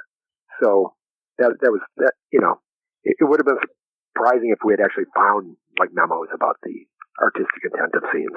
My biggest regret about Other Side of the Wind was that Gary wasn't around to see it, because he basically devoted his entire life to the movie. It was the beginning of his career when he met Orson, and really worked with Orson. All the movies that he was doing so he could keep working with Orson. Be they the Al Adamson movies or the porn movies. Just to make a living, to be so he could work for Orson for free for the most part. And then even after Orson died, he was the guy who really kept the torch burning and trying to get the movie finished and showing it to studios and showing it to investors, and never could really get anybody interested. So I really give Netflix credit. I just was always against Netflix, but I thought they were ruining the film business, but they really stepped up where nobody else ever did and really got this movie done, which is amazing.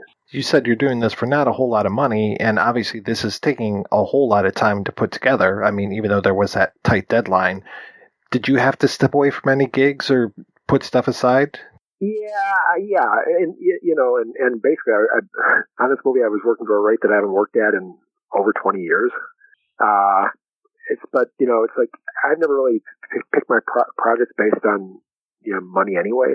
I don't work constantly, and I actually turn down a lot of stuff, and I just try to work on movies that I think I want to work on for whatever reason. If it's directed by Bill Lustig, or with a script by Larry Cohen, like Uncle Sam. It wasn't a movie that turned out great, but I'm a huge fan of both of those guys. And if Herschel Gordon Lewis had a movie, I would have worked on that. I tried to get on Rudy Ray Moore's movie Sons of Dolomite, but I guess I was I don't know what happened. I really tried hard to get on that for a number of years, and I still haven't seen the final movie. I don't really have the heart to watch it because I hear it didn't turn out very good. But I always tried to work with Russ Meyer. I offered my services to him on several occasions, but always somebody who never really cared that much about money. I was lucky to work on a few big movies. Yeah, that's put me in a situation now where I can turn stuff down and not have to be worried about paying the rent or whatever.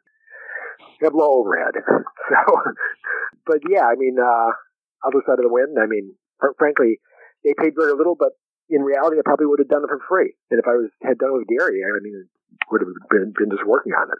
So yeah, I would rather work on something cool and important than, one of these million other movies that just kind of come and go.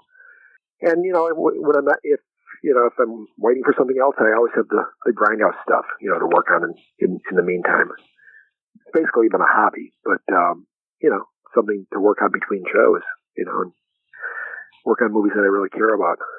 Netflix, when they saw Other Side of the Wind, when we finally showed it to them, I was just dreading, the studio notes. We showed it to the executives, and it was on a Friday, and, I just said to everybody, okay, well, come Monday, the honeymoon's going to be over. We're going to be on the phone for 2 hours, and they're going to have a million notes, and we're going to have to do a bunch of things we don't want to do. And, our one producer, Philip Rimza, he's a younger guy, and he kept saying, no, I don't think they're going to have any notes. And I said, Philip, you're naive. If you really think a studio is not going to have any notes, it just shows that you're inexperienced. And I said, I'm not trying to be condescending, but I've gone through this a million times with a bunch of studios, and they're always confused by things, and they always try to force their opinion on the movie. So, of course, Monday morning we had the phone call, and all it was, hey, guys, we loved the movie. We thought it was weird and cool and didn't really understand some of it, but really think that you guys have a great thing, and just, do whatever you need to do from here on in, and just let's get the movie done. They literally had zero creative notes, which is a situation that, even Ash vs. Evil Dead, stars. I mean, they were 99% supportive, but they had a couple of notes. But this, for a studio to have 0 notes about a movie creatively, was just so incredible. I mean, it was probably the most amazing thing that happened in the course of the movie. So, I mean, they were just great. They were supportive, and they financed the movie nobody ever wanted to finish, and they didn't interfere with the process at all, which is like amazing for any filmmaker. So I can really see why so many filmmakers are going to Netflix. I mean, if they keep that up, they're going to be the best company in the world because they respect the creative process. They don't try to interfere with it and inflict their own bad ideas, which is great, which is what studios should do. You hire the best filmmaker and then you let them do their thing and understand why they're in a position where you're interested in them, as opposed to trying to like change everything that they've done and like ruin their vision, which is what most studios usually end up trying to do. So I was so against Netflix when I started on the movie. I just hated the whole idea. I thought they were ruining the film business, with the whole day and date thing, and just I'm so into like seeing movies in movie theaters, and their business model is the exact opposite. But yeah, this one. I mean, they even made a film negative and made 35 millimeter release print so we could play the movie on film in theaters, which I think is pretty astounding considering that they're all about streaming. I wish I would have been able to see that in theaters. The one mistake they made is not letting Grindhouse Releasing handle the theatrical booking of the movie. I keep saying, hey, let us handle it, man. We have movies playing in theaters every week. We'll get it in probably 50, 60 different theaters. It did play in Ann Arbor. It played at the State on film. It was so weird because it just like popped up as like, oh, this is playing for these 4 days, and then it was gone. I know. I really wish they would have started sooner, but they really just kind of did it like the weekend prior to the streaming release. I don't know why they did it that way. I think they still wanted to make a point that it was like, you're streaming on Netflix, but they were still, they still did it, which I give them a lot of credit for. The documentary that went with it was really well Still Love made. Me When I'm Dead, the Morgan Neville, yeah. That was impressive. I like the way that they used the editing in there to have Wells speaking to things and speaking. Yeah. I mean, I think it's a great companion for the movie because the movie's, I think it's good to see that documentary first and then see the movie in a weird way because it just really, I don't think it gives away too much of the movie, but it really kind of gives you the context of like what it was and why it was, and and I think it makes, because I think just watching the movie cold on its own is a little tough for audiences. I mean, I don't know, it's so dense, it's it kind of gets your brain ready for it. Yeah, it does, and because it's such a different style or type of movie that you're maybe not like expecting from Orson Welles even. So I think the movie's kind of off-putting, And I think it's the kind of movie that the more times you see it, the better it gets. I always tell that to people because, you start watching it, it's so, like the beginning, I still feel like really rough. By design, I mean, it's just the way it was shot. And so many characters being introduced and so much stuff happening, it's kind of hard to follow. But I think the more then when you see it again, it's like you know who everybody is, so it's like it makes it easier to sort of react to it and follow it. So I think that it's like all great movies, I think it deserves to be watched more than once, and hopefully people. The good thing about Netflix is once it's done, they can just watch it again, and hopefully it'll always be there, But hopefully we'll do like a physical release as well, like a super deluxe, like Blu-ray edition. Because there's definitely a mountain of extras that we could include with this release. Even the story that you're telling me tonight about the editing, was there anybody there documenting you doing this stuff? Well, there's a second documentary on Netflix. It's called A Final Cut for Orson, 40 Years in the Making.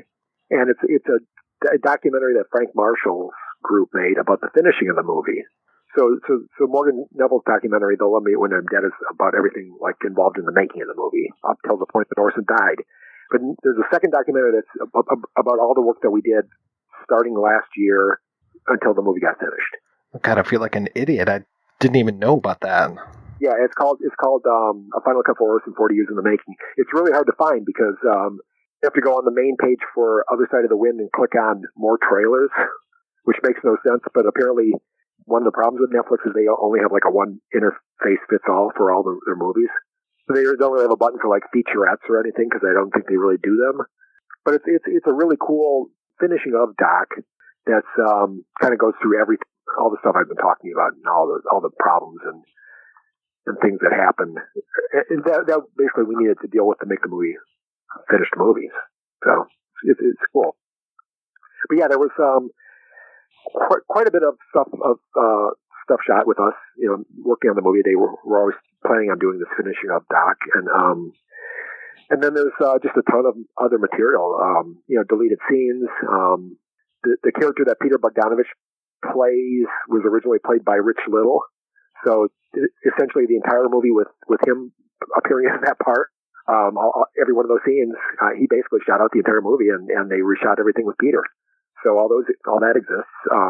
And then just a lot of cool scenes that there really wasn't a place for in the movie, things that Orson shot, where once we started trying to get the movie down to an acceptable length, we just realized, we didn't need, or at this point we should be focusing more on John Huston's character and his relationship with, Peter's character, Brooks Otterlake, and not really deviating too much with the secondary characters.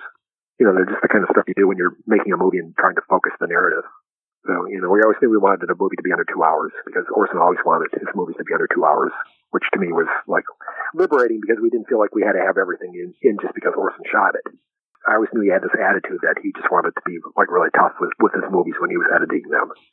Often to a fault. His famous line was he always would say in the editing room, he's the enemy of the movie, meaning that he was always like the guy who was like tough and really would throw anything away regardless of how much time he spent as a director shooting it, if he thought it was like off the point or like boring to the audience. He really wanted to keep his movies concise.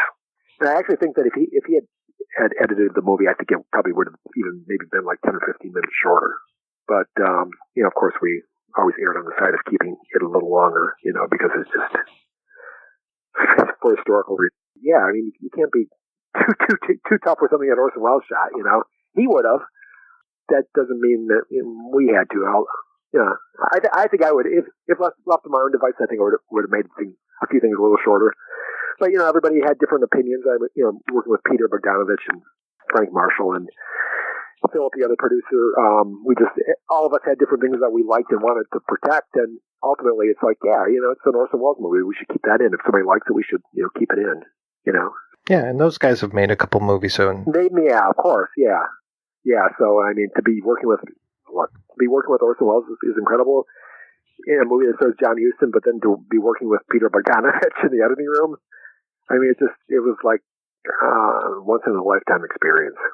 I mean, it is, and just like I'm such a fan of the actors in the movie, Cameron Mitchell and Mercedes McCambridge and Edmund O'Brien, and just all these great Dennis Hopper's in the movie, and just Orson shot like a 2-hour interview with him, which we only used like a few seconds, but he shot a full interview with 2 cameras where most of it is just Hopper talking about like working. He had just finished shooting the last movie, and so was in the middle of like had just finished shooting that, so there's all these great stories about that and working on it, and his earlier career as an actor, and just all the stuff Orson shot with him, just because he was there and to warm him up, And now the last movie's finally getting a proper release. I mean, this is such a crazy year for movies.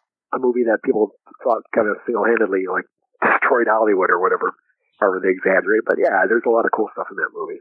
Well, Bob, thank you so much. This has been awesome talking with you. Yeah, thank you. Yeah, it's been a blast, and I'm glad we could kind of do a bookend to your earlier show about The Other Side of the Wind. That was, of course, part of my research when 2 or 3 months when I was waiting to start. I listened to your 2 or 3 hour show on that, and it was like very informative. And and Josh Karp and his book, and I mean, we had so many great resources on this movie.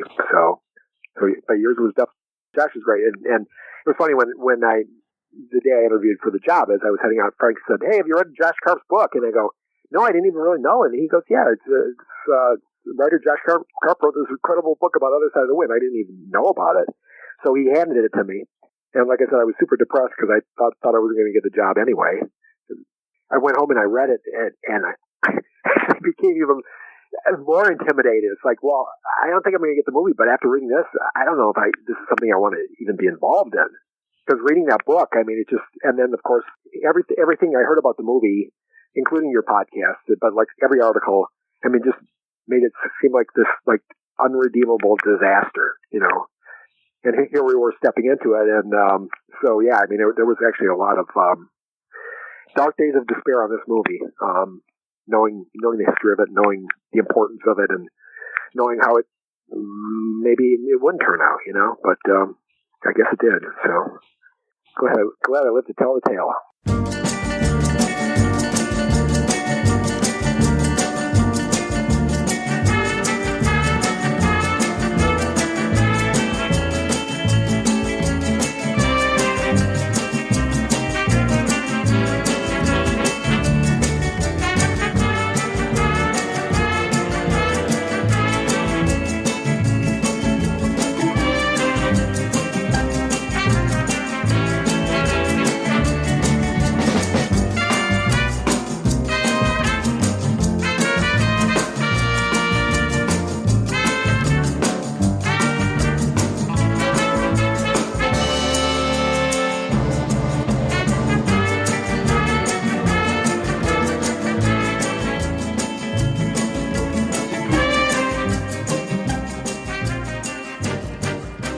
Up next, we're going to hear from Mr. Pister from The Other Side of the Wind himself, who is also a Welles scholar, Mr. Joseph McBride. I have to apologize for the sound quality of this interview. We were trying something new, recording via Skype rather than via phone, so hopefully everything works. Enjoy. So when we talked about The Other Side of the Wind back in 2015, I think it was, you had pretty much said, I won't believe that this project is ever going to see the light of day until I'm sitting in a theater and see it on spool in front of an audience. I saw it in a theater in June down at the Netflix office in Hollywood, me and the projectionist, and that was the thrill to see it on the big screen. And then I saw it with an audience at the Telluride Festival in August when it premiered at the American premiere, and that was a big deal. We had a huge crowd, very excited, tremendous anticipation, of course, for this film that's been in the works for 48 years. And we had Frank Marshall and Peter Bogdanovich and I do a panel discussion after the film, and that was a big thrill. And then I saw it in New York at the New York Film Festival. That was a big crowd, very appreciative. Martin Scorsese came out and talked with the producers and had a discussion. So I've seen it with audiences in 35 millimeter and digital. First time I saw it in 35 was in New York, and it really is the optimum way to see it. Digital looks good, but as Bob Murawski, the editor, said to me, I prefer film, 35 millimeter, and that's the photography, the quality of Gary Graber's cinematography really comes across so richly in that format. Were you involved at all with the restoration of it? For many years, I was trying to get the film restored, working with Gary Graber. From the 70s onward, whenever I had a chance, I would talk to producers and say, can we try to finish this film? And I asked Roger Corman at one point because he was releasing some art house films, foreign films, etc. And he was well disposed toward it, but he said, I would want all the legal and financial issues settled before I would think of releasing it, because otherwise I'd be hit by 3 lawsuits at noon the day it opened. We made some progress in the 90s. For a long time, it was held up at Boucherie, the Iranian investor, and Oya Kodar, who was Welles's partner and collaborator, both owned parts of the film, and Welles had gotten angry because we needed more money. Boucherie would take away part of his percentage until Welles only owned 20% of the film, and Boucherie was not a bad guy, but he was beleaguered by Welles kept needed more money at time, and so there was a lot of bitterness there. And so I said, let's just give each of them $1 million. I just kind of made this up, and then we'll have $1 million for post-production. And we got them to agree, and that was a big deal that each side agreed to have the same amount. So we cleared that hurdle, and Showtime was interested in doing the film. Gary and I showed a work print to all kinds of people in Hollywood, including Spielberg and Lucas and Clint Eastwood and Oliver Stone and various production companies, and nobody would do anything with it until Showtime. Matthew Duda was the executive, and he believed in it, but he couldn't clear the rights. He tried for years and finally retired. And so in 1999, Showtime said, let's do a deal, $3 million deal. And then Oya Kodar and Peter Bogdanovich fired me from the project, feeling, I guess, that they didn't need me anymore. I just walked away from it. I thought this was not just, but I didn't want to cause any more trouble for the film. And then the deal quickly collapsed, of course. And Welles's daughter, Beatrice, started causing trouble. And then Oya began being difficult. And long story short, Filip Jan Remza came in. He was a young Polish-born producer. And he separately was working with Frank Marshall. I mean, they were working separately on the project. And they joined forces. But Filip spent 9 years of his life negotiating with Oya on this thing. And I am really glad in retrospect that I was fired, because I wouldn't have wanted to spend 9 years arguing with her. It's almost miraculous that he concluded that deal. And then Frank has a lot of clout as a major Hollywood producer. So he was able to get Netflix involved. And Netflix, very commendably, they're subject to great controversy in the industry now, but they're the only people that put up the money for this film after all these years, $6 million. They originally put up $5 million, and then at one point Frank said, we need another $1 million. They said, go ahead. And they really did not at all interfere or make suggestions. They finally saw a semifinal version of the film.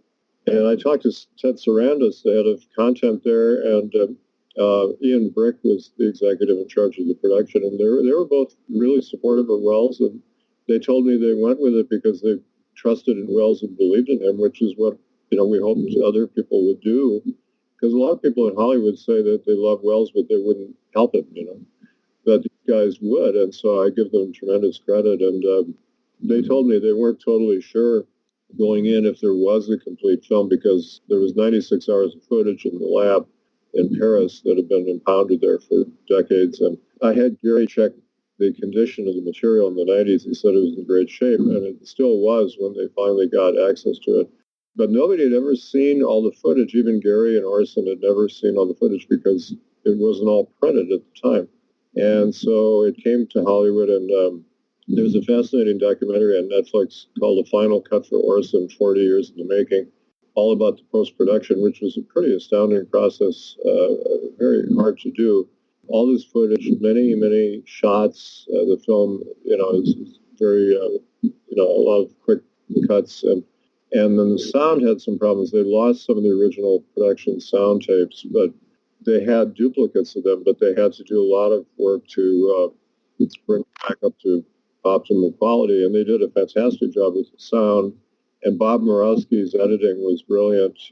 He worked with, Welles had edited 41 minutes of the film. So he established a style and a template, and Bob followed that wonderfully in the film. And I really think they did a great job. I have a few reservations, but I was called in as a consultant with Jonathan Rosenbaum, the film critic. And he and I saw the film back in January 2018 down in LA, and we were asked for our opinions, talked to Filip and Bob Murawski. And then I wrote a long memo, like 26 pages, I think it was, giving my thoughts in fine detail, some things that I thought could be improved. And they took some of the suggestions, not all of them, and Jonathan did a similar thing. So we had some input into it, and I think it came out wonderfully. And I was really surprised. I mean, I always believed in this film. There were a lot of people who said there wasn't a film there, or it's a mess, or it should be turned into fodder for a documentary about the making of the film. And I said, no, he shot, almost all the film. There were just a few shots that were still to be done with, they were done with CGI and a little stock footage. But I said, this is a major Welles film that he spent years shooting. Let's get the film done as a film. But when I finally saw it, I was very impressed because it was even better than I expected, because, there were a lot of things I hadn't seen before that filled in gaps in the story and fleshed out the performances. The performances are extraordinary. It's such a rich cast. And we have to see all the nuances and the fine parts of the performances to understand how good they are, and all the themes that are going through the film. It's a very dense film, as people have pointed out. A lot of complex themes going through it, and often done very quickly or obliquely. And there are all these different threads going on. It really cannot be fully appreciated in a work print form. So I think the work print we showed was off-putting to people, actually. And I suggested to Gary at one point that we cut it down. It was 95 minutes long, and it had the downside of looking sort of like complete film because it had a beginning, middle, and an end, but it was missing so much footage, and it was in very battered shape. And I said, this is giving a bad impression of the film. Let's go and cut it down to Wells's 41 minutes plus about 20 more minutes of scenes and not present it as if it's a whole film, just a sampler, and he wouldn't do that. So I think it's a triumph what they did.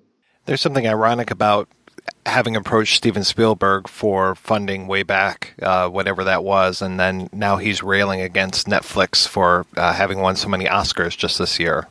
Yeah, I can't take that seriously at all because, he failed to step up to the plate with Wells, and these films would not exist without Netflix. Also Roma and Ballad of Buster Scruggs and other films.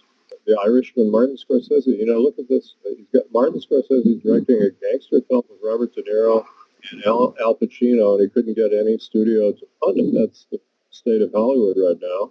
So Netflix puts up $100 million for it, and they should be credited. And it's sort of like, I think part of the problem is it's a bigger philosophical issue than just these films, but Spielberg is unfortunately on the wrong side of history because it may sound good to say the theatrical experience should be preserved, but the reality is that a lot of the best work is being done on cable TV and streaming services now, and that's where a lot of people see films. And sure, it's better to see certain films at least on the big screen, but in your home with a large screen TV and without people talking and disruptive use of iPhones and all that, you can pay attention to the film. And I don't see it as a major problem. I saw Buster Scruggs first on Netflix. I love that film.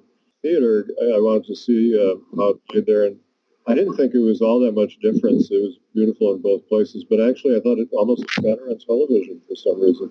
But Other Side of the Wind, I think, is improved by being shown on the big screen. However, the reality is, here are these major filmmakers, and Spike Lee is another one who just signed with Netflix. And if the studios won't support them, and Spielberg is part of that system, Netflix is stepping in to the void there and making good, personal, offbeat films possible. And that's what we should be hoping for. So going back to my first question, what was that experience like for you when you finally saw it unspool in front of an audience after all these years? Well, it was a kind of mind-blowing, surreal experience because we've been fantasizing about this for so long. And I did get to the point where I wasn't sure this would ever happen because it was so exasperating, all these negotiations with Oya, who seemed to be resistant to getting the film out. She wound up getting $1.3 million for her share, and we offered her $1.099 million, and I went into the calculations, and she got about the same amount, with inflation factored in. And she could have had $1 million all those years and done something with it, but, we don't really know why she was making life difficult, but she finally capitulated. So I walked out on the stage, and I didn't realize I was supposed to help introduce the film. They told us as we were waiting in the wings, so I threw together a few comments. And it was tremendously exciting to see it during the big screen in this huge theater in Telluride. Just to see the audience reaction, they were very primed and very excited. And, when the film first came out, as I predicted, the mainstream reviewers were kind of divided on it. There were certain criticisms that were predictable. But a lot of the reviews, they didn't know what to make of the film. So I anticipating this, I wrote a long piece for Sight and Sound, which came out in early October. The film was debuting on Netflix in early November. So I wanted to get this piece out ahead of that so I could kind of influence people to understand what this film really was. And I felt Welles put me in the film partly. He wanted a film historian on the set, and he liked my reviewing, my critical pieces on his films in my book. He had been burned so much by false reporting on his films that he wanted somebody who could just correct all the records. So I'm still correcting the record when I read things that are just false about this film. I try to point them out. It gets a little tiresome after all these years, but I think I had the fact because but also I think it's the kind of film that takes time for most people to evaluate. I mean, I've lived with it for so long and I know everything really well, but it certainly gains by repeat viewings and just having some time to think about it because it's a very fresh as every Welles film has always been, it shakes you up and it shakes up the nature of cinema. As Scorsese said in New York that he's making us think in new ways about the cinematic image and how it can be used. And, to expect people to write a review that night, crank it out and make sense of something new and challenging is expecting too much. And so when the reviews started coming in from film magazines and bloggers and some other magazines, in October, November, December, they were much more intelligent, I thought, than the original reviews. And so people started really grasping what the film was about, like the sexual themes. Very few people seemed to understand the sexual themes at first, and they either expressed bafflement or they just said, well, there's some strange sexual stuff going on, and that's about it. But now they're actually writing about it. And so there have been some very intelligent reviews of the film. And but with every Welles film, and I started my Sight and Sound article by saying this, that he was like Stanley Kubrick in that they both made 12 films in their lifetimes that were released. And Kubrick had the advantage of being more commercial as well as artistic, but so he had the backing of a major studio, Warner Brothers, but Welles did not. But their films were, as I say, always different from what people expected. They didn't make the same film over and over again. And when you saw a John Ford film or a Hitchcock film or a Hawks film, as good and varied as those filmmakers were, you kind of knew what to expect as a film goer, but you didn't quite know what to expect from a Welles or Kubrick film. If you loved Dr. Strangelove, you were somewhat disconcerted by 2001 at first, and it took a while. And that's very typical of both Welles and Kubrick. And so I figured this will happen with Other Side of the Wind. In 5 or 10 years, everybody will say it's a great film, and I really think it is a great film. But you can't expect that to happen in the first 2 or 3 months, But we have a sort of short attention span these days. But there is another life for films and books and repeat viewings, and the film will come out from Criterion eventually. Probably it'll take about a year, and hopefully they'll have a good set of extras with it too, which would be valuable. There is the documentary "They'll Love Me When I'm Dead" by Morgan Neville, which I'm in. That's pretty good, and Morgan put in a lot of outtakes. He told me he thought that was one of the best things he could do, and makes it very interesting. And then a final cut for Orson. You can see those both on Netflix. They kind of hide a final cut for Orson. They didn't really want Frank Marshall to make that film, but you can see it, but a lot of people don't even know it exists. And then I suggested there's 95 minutes of footage of Paul Mazursky, Dennis Hopper, and Henry Jaglom and Curtis Harrington talking. They were all important young directors at the time. And they're talking to Jake Hannaford's character. He's not in the shots, and about him and about how Hollywood is changing. That stuff is historically very important and very entertaining. And in the film, it's only about 2 minutes, and I said way back in the 90s, let's make a separate Welles film out of this. And I guess they're thinking of doing that, putting it on as an extra. And then there are other things like the audio tape I made of the first day of shooting, 31 minutes, which I hope we can link to this podcast. That's a very rare document. I offered that to Criterion. And so, hopefully there'll be a good set. But it is something, there were DVDs put out for the guilds and the Academy that I'm a member of a guild. I'm a member of 2 guilds, the Writers Guild and the American Cinema Editors. And I have a copy of the film, so it's good to have a physical copy. You never know the streaming, like what happened with Filmstruck, where it suddenly vanished. But Netflix, I asked one of their executives how long Other Side of the Wind will be on, and the guy said forever. Let's hope. And they're doing well, but we've learned that nothing is forever. So it is good to have a physical copy of the film in your library. You can pull out whenever you want. What are some of the things that you find yourself correcting in articles and the mistakes that you see people making? Well, the primary one is right in the ads. It says it's the final film of Orson Welles, and it's not.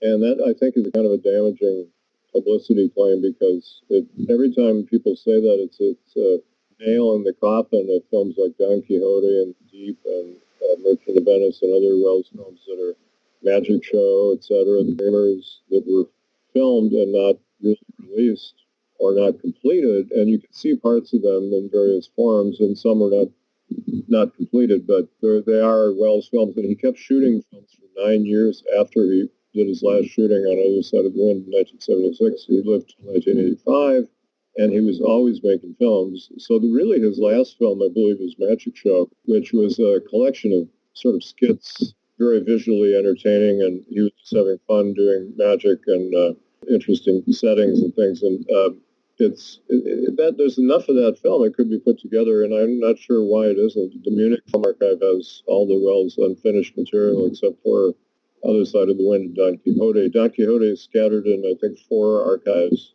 And I've seen 40 minutes of really beautiful footage from the Cinematheque Française, so you can see how good it looked. There was an awful version put out in the early 90s by Jesus Franco. There was a real bastardization done with poor footage, and it really did disservice to the film. But that's a film that should be finished. Rosenbaum at one point told me he thought that's the best of the unreleased Welles films, even better than Other Side of the Wind. That was his opinion. He's probably seen more of it than anybody else because he made it his business to go to these archives. But I am not going to be involved in that one. I don't want to be involved in another one of these projects because it can take over your whole life. But somebody should do it. That's a myth. And, one thing that was bothersome but predictable is when Other Side of the Wind came out, since we're now in the Me Too era, which we would back in the 70s, even though the film was made when the women's movement was, in its early formative period, a lot of controversy and a lot of awareness of that, and Welles was aware of that. It's somewhat of a different world now, and so you have this guy, Jake Hannaford, who's John Huston's character, who's a kind of a poster boy for the Me Too movement, I would say. He represents all that's bad about the male gender's behavior. He's a chauvinist, and he's cruel to women, and he's really doesn't like women much, and he's a latent homosexual, and a Don Juan figure who, as we know from psychologists, that tends to go with latent homosexuality.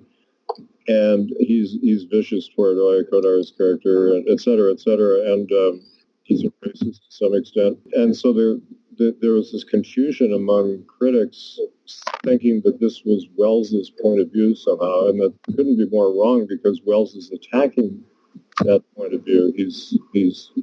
The film is an anti-macho film. He said that clearly in my presence, and we talked about it before he started shooting. He said he made it to attack machoism, as he called it, or as we call it, machismo. And he was making fun or attacking in a very strong way that whole cult of Hemingway-esque bluster and male chauvinism. And so for the film to be criticized for depicting that is so wrong and it's so unfair, but people are very confused and kind of stupid these days on these issues. They get all mixed up. And it's been described as not PC. I just think this whole PC concept is very dangerous, really. That it's a form of conformism that, everybody has to behave a certain way. But in drama, they miss the point completely because characters are not supposed to be role models, but a lot of people seem to think that's what a character should be in a film, as a role model for certain kinds of behavior, and that's not what drama is about. Drama is about conflict, and a lot of the most interesting characters are anti-heroes or villains.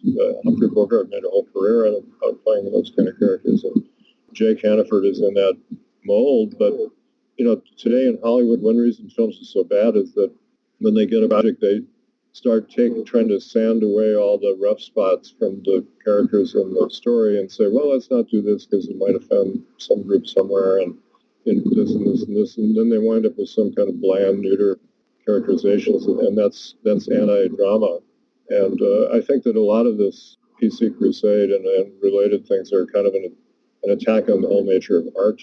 So I think that was a damaging thing, but I was surprised at the extent to which that misconception took hold. So I tried to deal with that in my article by writing about what Welles is really saying in the film and trying to straighten that out. And I think I had some effect, and maybe other people, some good reviewers understood it in a complex way.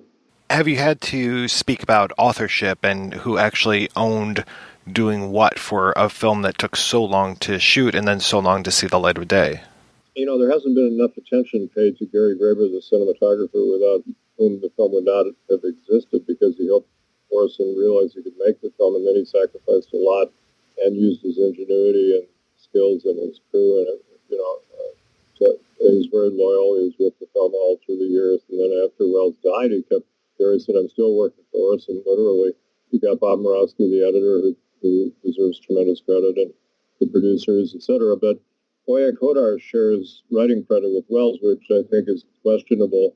But that was part of the deal, and she did have some input into the concept of the film. They were a couple from 1962 until his death.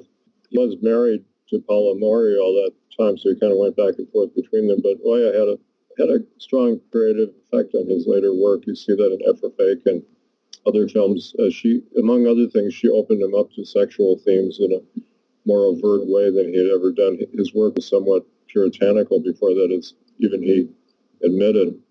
And so his later films explore all kinds of nature, sexuality, including homosexuality. Although she once denied to me in 2005 that I just mentioned to Hannaford as a blatant homosexual, and she vehemently disagreed, even though it's obvious in the film. So I'm not sure what she thinks exactly, but she, Welles may have had more to do with that theme than Oya, but she obviously had an input into the story, and she was with him all the way through. So we don't really know all the ins and outs of her influence, but there is no. I've not seen, and nobody else has ever claimed to have seen any actual writing that she did on the film. You can have influences as a writer just by talking. It doesn't have to be in written form.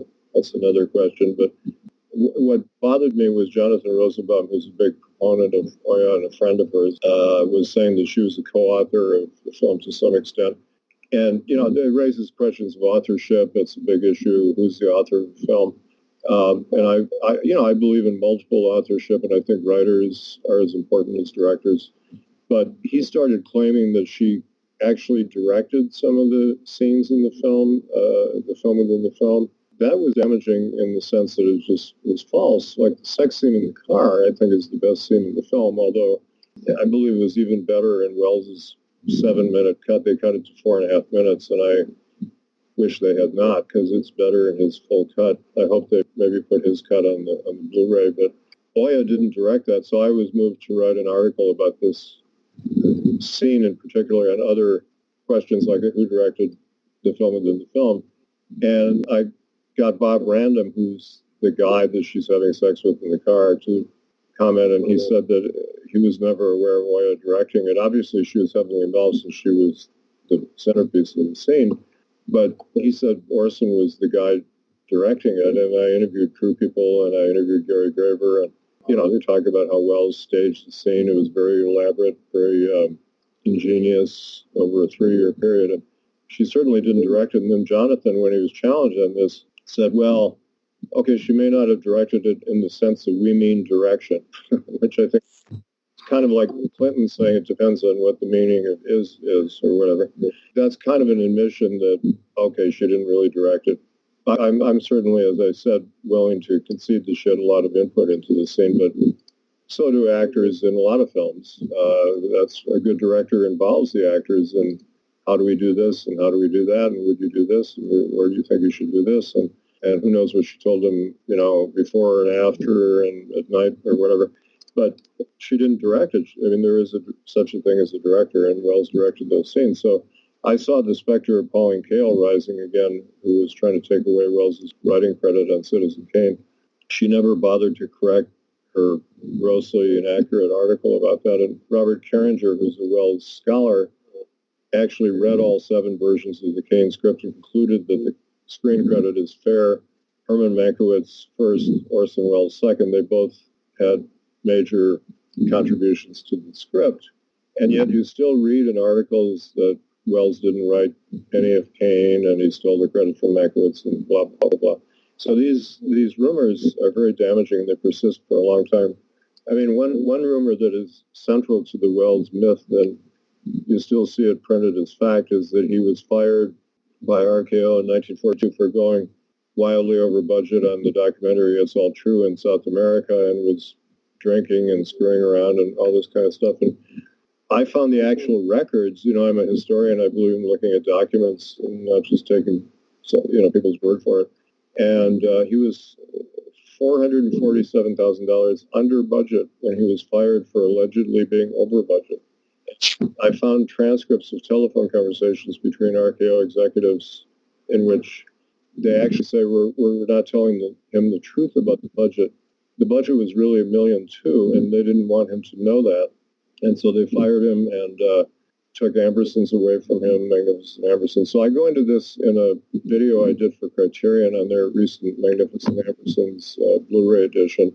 I do a half-hour interview about the circumstances of those two films and what led to Welles's firing. And that really ruined his career as a Hollywood director. He got to direct a couple of films after, 3 films after that in Hollywood, but he was under constraint.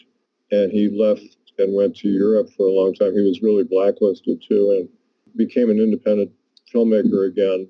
My book, Whatever Happened to Orson Welles, A Portrait of an Independent Career, the thesis I borrowed from my friend Douglas Gomery, fellow University of Wisconsin film guy back in our heyday in the 60s. And he theorized that Welles was always an independent filmmaker who, for a brief time, had the resources of a major studio and made 2 features for them, and then was forced by circumstances to go back to being an independent filmmaker. And Truffaut put it differently. He said Welles resumed his career as an avant-garde filmmaker. That's another way of saying it. And so in the European period, he was very independent, and then he comes back to Hollywood briefly to make Touch of Evil as a studio contract director, but then they took that film away from him. He was deeply traumatized by that, never wanted to work for the studios again. So from 58 onward, he was an independent director again, working out of his home, and he was making literally home movies. That's his nature. He was not somebody who worked well within systems. He was a maverick. He was a troublemaker, etc. And he was a true artist. And probably Jean Renoir said it best. He said Welles was an aristocrat working in a popular medium, and that was his problem. The two just don't jive. So that's a rumor that is damaging about, he was irresponsible, etc. And I found him to be a very efficient director. Charlton Heston said he was the most efficient director he ever worked with, which is a high compliment given Heston's long career. Welles would shoot for 18 hours a day, and the crew was young and they could handle it. I would get pretty worn out, and other actors would get worn out, but the crew would get pretty stressed out. But Welles had tremendous energy and very concentrated, and he could not only shoot fast, but he could change his plans on a moment's notice if something wasn't working. He'd say, "Okay, let's do this instead." Or if there was some actor who didn't show up or something, he would change the scene around. And he was extremely adaptable and clever, and the opposite of a kind of director who doesn't know what he's doing or is too stubborn to change anything if something doesn't go right. He wasn't that kind of director at all. And he didn't waste money. He made Other Side of the Wind very modestly by most Hollywood standards. It cost about $2 million total in 1970s money, which was low budget kind of film at the time. You mentioned that longer scene of the sex scene in the car. Were there other things that you are kind of hoping that will be on the Criterion DVD Blu-ray? Well, there's so much footage that wasn't used, although a lot of it is multiple takes, different things. I mean, they could put scenes on from the first day's shoot, for example, the scene that Peter and I did that goes for a couple minutes, for example, and there are a lot of little things like that you could put on, and some of that is touched on in the documentary, They'll Love Me When I'm Dead, but very briefly, just a shot here and a shot there. So I'm not sure you'd have to kind of look at all the material. And Bob Murawski knows it better than anyone else. They had quite a job cataloging the material because Welles didn't use the typical slates or numbers or things like that. So they had to do a lot of kind of figuring out of what was what. He kind of did that on purpose because he didn't want editors and studios to kind of know what he was doing. So he'd mislabel scenes, etc. But they spent months categorizing this, and then cleaning it up took a lot of work. It was in good shape, but they had to physically kind of rehabilitate the print. And then the negative cutter, Mo Henry, who's a legend in her field, did a great job of cutting all the material. And they show in the Final Cut for Orson documentary that they had to use very elaborate modern computer techniques to match the negative with scenes that they wanted to use in the film. And they say in the documentary, and I guess it's true, that 10 years before it would have been very hard to finish this film with the old-fashioned techniques. And when Welles died in 85, electronic editing was really just coming in. And he would have loved electronic editing. And when I first started, I worked on the AFI shows, the Life Achievement Award shows in the early 80s, and we edited those electronically, and that's television. But I remember saying to George Stevens Jr., our producer, this is a great way to edit. We don't do this in motion pictures. And he said, well, it's just too expensive. And because you had to rent the studio for hundreds of dollars a day or whatever it was. And it might have been beyond Welles's means at the time, and working on an old-fashioned Steenbecker moviola was very laborious, and trying to he had all this film in his head, he didn't, I was there when he told the script supervisor never to talk to him again. She had 2 script supervisors, and she was trying to correct something, and he said, I never want to hear from you again. So there was not an annotated script as there is on a regular film, and it's all in his head, and he could keep it in his head, but it would be a tremendous job even for him. And then when I came along in the late 90s, with Gary trying to get this thing done, our plan was to have Peter Bogdanovich finish it because he's such a good filmmaker, and I would be a producer and kind of supervise the thing. And Peter wound up working with Bob Murawski and Philip Jan Remza and Frank Marshall, kind of a troika to finish the film. But Bob Murawski did a lot of the nitty-gritty, hardcore actual work of editing. And then they had this elaborate sound team. And they did some sound dubbing, for example. Some of the production sound had the usual problems of noise and wind and things. And what you normally do on a film is you call in the actors and have them loop the lines. But in this case, most of the actors were dead. I came in and I redid 17 lines. I was surprised to be asked to do that. And I said to the sound guy, when I was in the office looking at the film, and they said, would you come over here and loop some lines? I said, oh, okay. And I was kind of surprised, but I said, don't I sound different? It's been a long time. And he said, no, you sound kind of similar, And he said, if there's any problem, we could electronically fiddle with your voice. And the only thing I did was I raised my voice a little in pitch to make it sound younger. And then we did some further dubbing up here in Berkeley at a studio with Bob Murawski on the line from LA, and he was directing me. And, I did some of the takes numerous times to get a good line rating. And we didn't change the dialogue. And I tried to channel Welles's directions and inflections. I have a good memory, and I can remember how we did all these things. But I was able to give better line ratings, which was nice because I was not an actor. And especially the first day, I was kind of awkward. I felt so. I think it helped my performance. We actually ad-libbed a couple lines. Bob would say, could you say blah, blah, blah?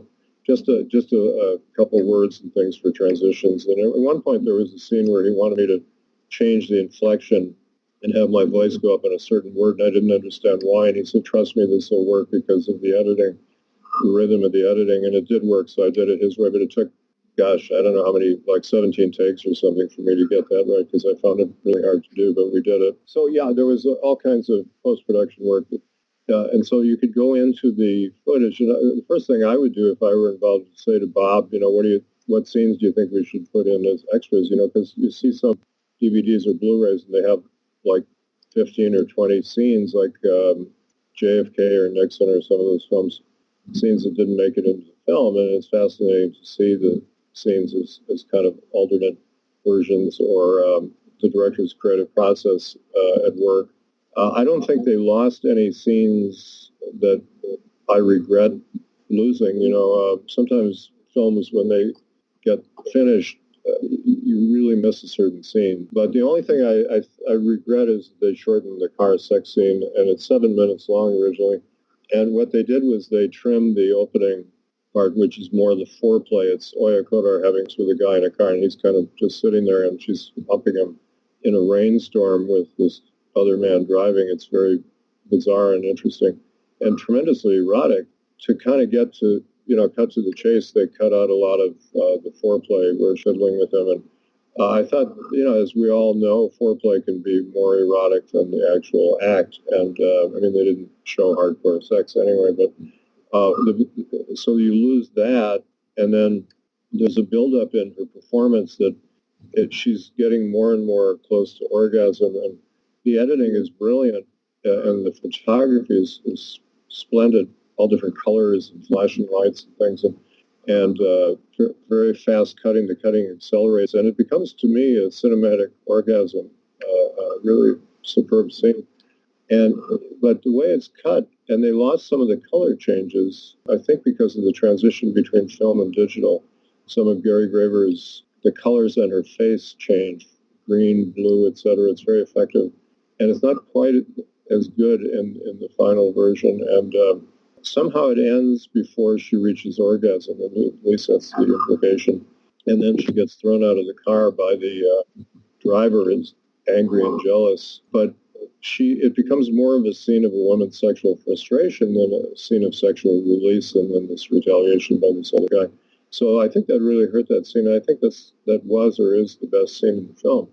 So I was disappointed, but, you can't have everything. But it would be nice to have the whole Welles version on Blu-ray, and people can debate. There are differences of opinion on this, and I guess Bob Murawski and the producers felt it played better at 4.5 minutes, and people could make up their own minds, which is part of the pleasure of Blu-rays as a scholarly medium, or DVDs, that you can have different opinions about things as long as you don't, I don't believe in these fan remakes or recuts of films and all that, but it's good as scholars to have all the footage. I even suggested a radical to put all 96 hours up into a set, unedited, just the way it exists, and sell it to aficionados who wouldn't sell very many copies. But there's a film I'm in on the JFK assassination. Well, Randy Benson made a film, a documentary on the JFK assassination, and he interviewed some of the original critics on the case at great length, and he put out a set for $100 of unedited interviews with people like Mark Lane and other early critics, and it's very valuable stuff because most of them are gone, and it's more interesting because when you edit a documentary, you have to use just little bits and pieces. So I think that's kind of a trend in the future we'll see more of for scholars, and they probably won't do what I suggested on this, but it would be nice. But I also said to them, it's as important to preserve this stuff as it is to get the film out. There's all this focus on getting the film out, which was a Herculean task, but I was trying to focus them on saying the 96 hours should be in an archive for future scholars and shouldn't kind of get lost, as these things sometimes tend to do. And wouldn't we love to have all the Alter Kane and certainly some Ambersons? A lot of people regret how they threw away the Welles version and destroyed the negative and all the missing scenes, etc. And if they were in archives now, you could reconstruct the film, or you could study it in different ways. And I think they were so distracted they hadn't totally focused on it. But on my own, I went to the UCLA archive and I said, why don't you guys try to get this? And they said, well, frankly, we have a policy against having outtakes and unedited footage because we just don't have the space. And I said, well, it's an Orson Welles film. Maybe you could make an exception, and they couldn't. And apparently the Academy Film Archives is considering this, but I'm not sure how that is left, and I really hope it happens. So what's your future with Other Side of the Wind? Are you done with this project now after 50 years?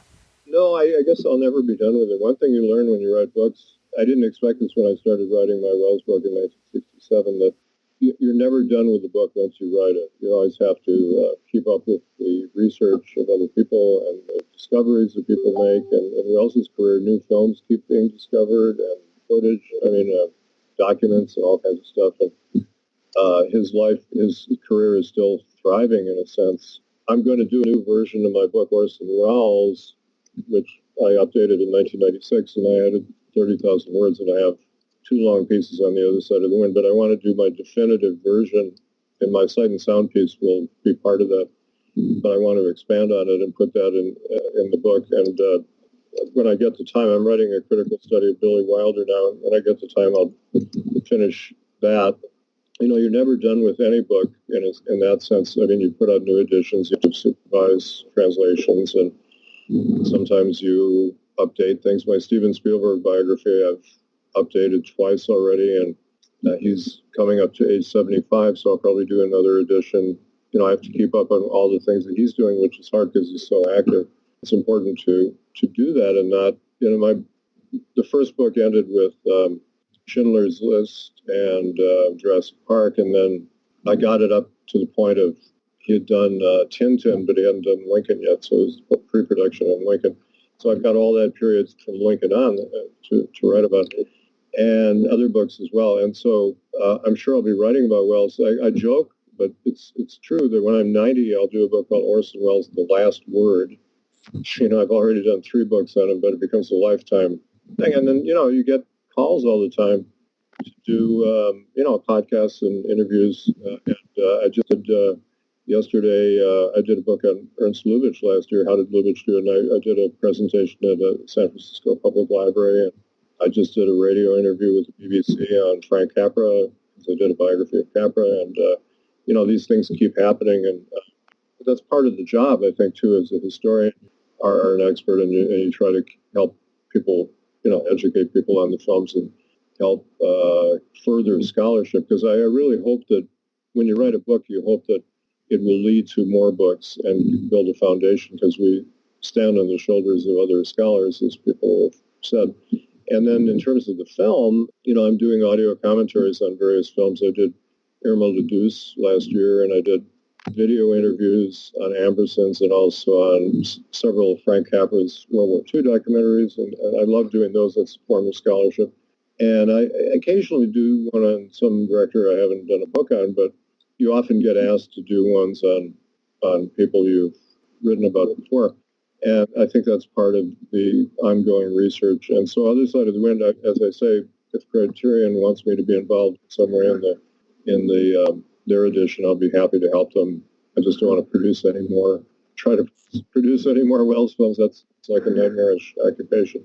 I feel The Other Side of the Wind was kind of like a relay race. You see, we're hand off the baton to another runner, and that person does the same. And I think that was my role, not only as an actor, and I helped write my part with Welles, but, I kept trying to keep the film alive. And there were periods where nothing was happening, and it's easy to forget these things and let things slide, but Gary Graver never did. And so I stepped in and I said to Gary, we really should pool our talents and try to get this thing done. And we tried and tried and tried. And I think we pushed the ball forward to some extent.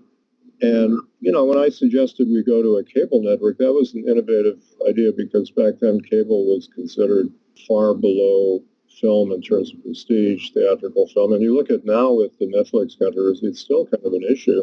That's streaming, but streaming and cable have, I think are more serious media now than theatrical films, which are mostly spectacle films for adolescent males. Hollywood does not make serious films on social issue subjects very often, or films with major directors. They're making these cartoon movies and all kinds of silly movies. But, when I said, let's go to Showtime, because I had a connection there, and Gary did too, I thought, hey, if Hollywood doesn't want the film theatrically, they've never liked Orson Welles very much. They booed his name every time Citizen Kane was mentioned at the Oscars in 1942, including when he won for screenplay with Mankiewicz. They don't like this guy, so why are we beating our head against the wall trying to get that theatrical release? Is not going to happen. Let's go to cable. And so we found there was interest, and I think that kind of helped the mindset shift to, okay, here's this thing called Netflix that's come along, which is this terrific model for how to make a lot of money off, $13 a month from hundreds of millions of people around the world. So it has, 139 countries show Netflix films, and I think Welles would be totally thrilled by having his film on that service, because it's the biggest audience he's ever had. And he always had this problem that he made these films that barely got released, like Chimes of Midnight. Touch of Evil was dumped onto the market, and they would play in a few theaters here and there and then disappear, and then somebody'd have to revive them in an archive. And he never got proper releases for his film. So finally, he has a chance for everybody in the world to see this film who wants to pay a little money for a service. And it was shown in some theaters, and some people thought, oh, it's too bad it's not shown in more theaters. But hey, they had the chance to do it. Hollywood didn't want to do it. It's not in the cards. It's a different business now. So I applaud Netflix for doing that, and I think we should be grateful. I told that to the Netflix executives. I said, you're the visionary kind of executives that Wells always needed and almost never had. The only one he had was George Schaefer at RKO, his original patron. I said, you guys are the George Schaefers of 2018. And so now Wells has a chance for everybody to see it, and not everybody's going to like the film. That's fine, but at least they have a chance to watch it and make up their own minds. Professor McBride, thank you so much for your time. Thank you, Mike. This is always it's always great talking to you, and thank you for the chance to explore these issues at length. I really enjoyed it.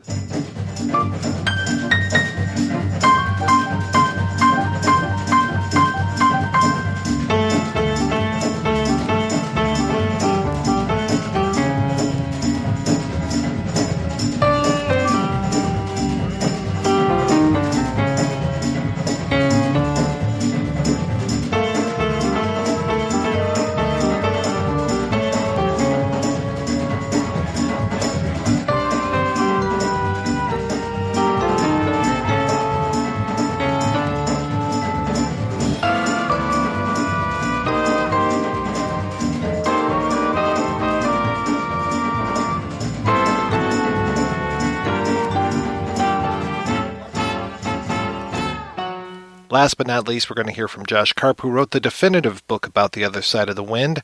And in 2018, he had one heck of a year. He was the writer of A Futile and Stupid Gesture, and also the producer of The Love Me When I'm Dead. I did it, yeah. I lucked out big time. I had a very fortunate year. Were the winds just blowing right, or what was going on? You do stuff, and you're kind of like, you don't know what's ever going to happen, what's ever going to, come through. And that, the film version of my first book was in development for, it had been optioned kind of continuously for, since it was released. So for 7 or 8 years before anything really started to happen. So all kinds of different people had rights to it and stuff. But then, this thing just sat in kind of development hell for there was a good script and all this. And then one day they went and met with Netflix, and they called me and they were like, yep, we went in. And they said, get a star, and it's done. So that was in late 2015. And so all of a sudden, it's they're, we're having these ridiculous conversations, which they're asking me if I'm okay with various people starring. Exhume Red Fox and let him star. I don't care. Just make a movie, that all just happened really fast. And then around the same time, it was right around or after the Orson Welles book came out. And then Morgan Neville contacted me, wanted to do a documentary, and those two things hit in the same year, and I got to work with Morgan on the documentary, which was great. That was just a fantastic experience, and I really, he's great to work with, and I was, just really lucky to have such a good filmmaker of all people to be, interested in the project. So yeah, it was great. I mean, it just all happened at the same time. I mean, in fact, my wife and I were kind of laughing about. I was like, God, kind of downhill from here. At this point, it's they're, I mean, not, hopefully not, but it's, I was like, God, I'd really, it was a very exciting year, and all of a sudden, you're like, okay, back to work. What do I do to make, that kind of stuff happen again, which is, always so easy. So, but it was really fun. I mean, it was really cool. I got to do all kinds of cool stuff and got to work on a movie, which was just really fun. So yeah, it was a good year. So I think we talked last in 2015, I want to say. How soon after that was Other Side of the Wind a go? It was like a weird confluence of things happen. And I think, weirdly enough, a lot of it was the Vanity Fair excerpt from my book had some impact that I didn't really know about until later. Because what happened was Morgan Neville had actually read that article. And then at the same time, he had to deal with Netflix. And then one of the executives of Netflix had read the article. And they kind of, I don't think that's the only reason they got involved, but I think it made them aware of the project. That was in spring 2015. And then as we were discussing the documentary, it kind of hinged on getting footage from the actual film, which we couldn't get unless they were making the film. So all of a sudden I was like, this is the most like, weird meta Orson experience ever. Like now I'm waiting on the film to be, released and all the legal problems to be hashed out. I was like, this is really a lot of karma coming back to slap me in the face. But so I think sometime maybe in like I'd have to look back, but I mean, I think it was within, 6 months or a year that they got that deal done. I know there were a lot of, like, as you would imagine, there were all kinds of like last minute, wait, this didn't get signed. Wait, this person isn't giving the rights to this. And, and literally there was a discussion, I believe, of rights to like Chinese CDs in China. Or not CDs, DVDs, I'm sorry, DVDs in China. And I was like, that's going to be a huge moneymaker. What are you, why is that holding this up? But it was, I mean, it was, as you might imagine, there were all kinds of crazy negotiation points after the fact that were like, holding up the deal, and people were kind of, I think, tearing their hair out a little bit. But the Netflix people were just awesome. I mean, they were both with the movie itself and with the documentary. I mean, they just did whatever they needed to do. And, were just really, I think, supportive and took a great, really took, for, in the case of the film, really did something to preserve, cinematic history, which for all the complaining people do about Netflix, none of them stepped in to do that. I mean, I'm biased, obviously, but they were great to work with on everything I was involved with them.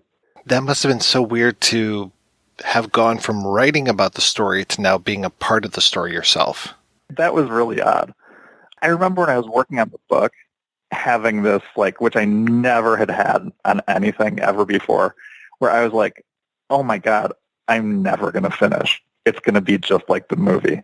This way in which it was like just this whole thing is completely consuming my life. Like I was like, this is, I'm going to wind up just, my little minor version of what happened, to Wells in that situation. I was just like, it's like a curse. And so thankfully that I didn't get included in the story that way, but whatever little influence, I had, the Vanity Fair article had, that was great timing.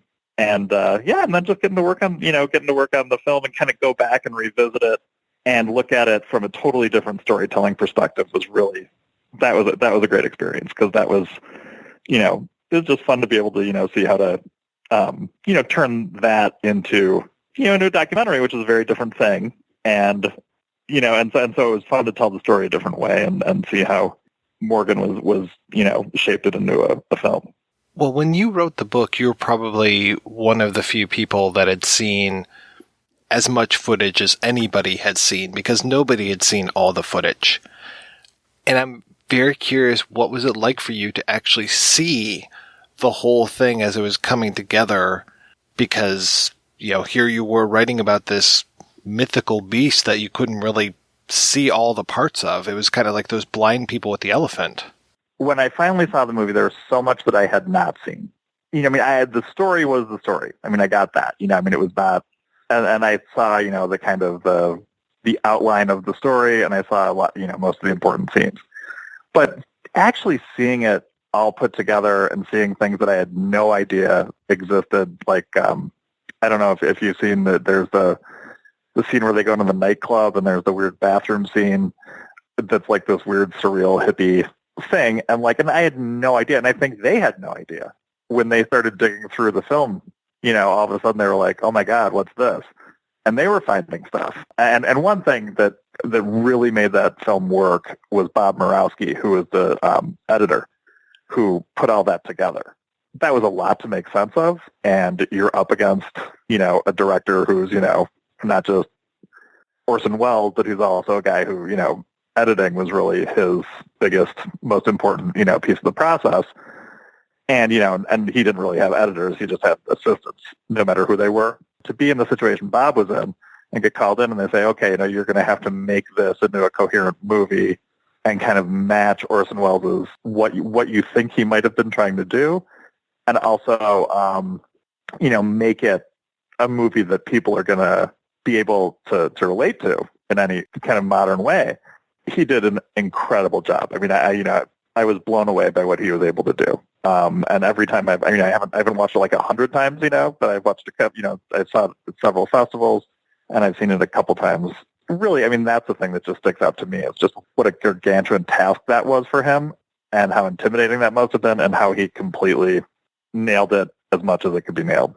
So tell me about how the documentary comes together. Like, tell me how you guys decided to approach this.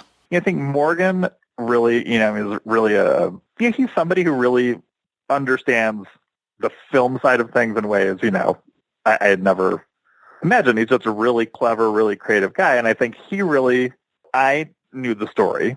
I knew the people. Yeah, I knew some of the pitfalls going into it. I remember at one point looking at, a cut of it, and I was like, I just remember, and this was early on, and I was like, you've got to be able to, one thing it's so easy to get lost that you have to be so explicit at like every X minutes into the film. You have to be like, here's where we are, here's what's happening, here's what year it is. It just becomes this big pit you fall into. So I mean I think that was something that I knew going in, and I was able to contribute on that level, and I was able to, get a lot of the interviews and get people to tell good stories and stuff. As far as the way Morgan put it together, used all this found footage, both, used footage from the film and used footage of Welles from just all kinds of different things, and really cut it together, in like this kind of Wellesian, and really, I think totally, ballsy, I guess is the right word, way. He kind of was like, okay, I'll do Welles on Welles, and he, the zillion different cuts, and things go back and forth and zip here and zip there. And he really, in a way, kind of, just made like kind of F for fake about Other Side of the Wind, but his version. And he did, when I remember seeing it when it was done, and just being like, or seeing like, one of the almost done cuts, and just being like, oh my God, like, again, and kind of up against, this huge story and this, and this gigantic figure, and, just having, the guts to just totally go for it and make exactly the movie you wanted to make, which is what he did. And he did, and I thought he did a great job. He told the story, really beautifully. And he, when you're writing a book, there are always these panic points, like I was saying, like I'll never finish, but it's like, you always have these moments where you're like, oh, I'll never get this, I'll never get that. And, I never saw, he always knew exactly what he was doing, even when we didn't know where it was going. That was really cool, and I think he really did a great job of telling the same story I told in the book in a totally different way, being really playful with it, I thought, but also really presenting this story about Welles that, had not been seen, and doing it in a way that, really humanized Welles. You got all the different sides of him. So I thought a great working relationship, and with the other people who worked on it as well. But he was, it was amazing to watch what Morgan did with it. Yeah, that editing style in it's what really drew me in and kept me going with it, especially when it's basically Orson commenting on his own story. I mean, I thought he just took all that different stuff and just did it so beautifully, and took stuff, what was really neat too is he took stuff that was not in the film, but that were, scenes that were not used, and used them, really effectively to give, because here's this film, that Orson, shot endless footage of. And there was just all this great stuff that, had no place in the actual movie, but was great for the documentary. Putting it together the way he did was really impressive, because, structuring a story like that is not easy, and being able to do it in a way that both works as a story and is really artful and impactful is not easy. So you were probably one of the most biased persons I can actually ask this question to, but once you finally saw Other Side of the Wind, what did you think? This fall, I wrote a story for Esquire about Dennis Hopper's film, The Last Movie, which is kind of like his version of The Other Side of the Wind, with just a lot more cocaine and altitude, because they shot in Peru. That was, kind of like a film about a film about a film about a film, and, and he's living the experience that the character is living, and just all this crazy stuff. One of the things that really struck me was, for, however, drugged up Hopper was, and however, nuts he was, he was really a guy who viewed himself as an artist and really took what he did seriously. And there's a moment that I saw. Like he was on some like Mike Douglas or Merv Griffin's show, and the movie had come out, and he knew that the studio hated it, and he was like, trying to explain the movie, and he said, I know it's a lot to ask of an audience, but I think it's the kind of movie that if you see it like 4 or 5 times, you really get it. And I just remember being like, well, that's like the like who would ever ask an audience to see something 4 or 5 times? He's like, but you get it more and more. And with Other Side of the Wind, so the first time I saw it was saw it all put together was in Venice at the film festival, because we were showing the documentary there.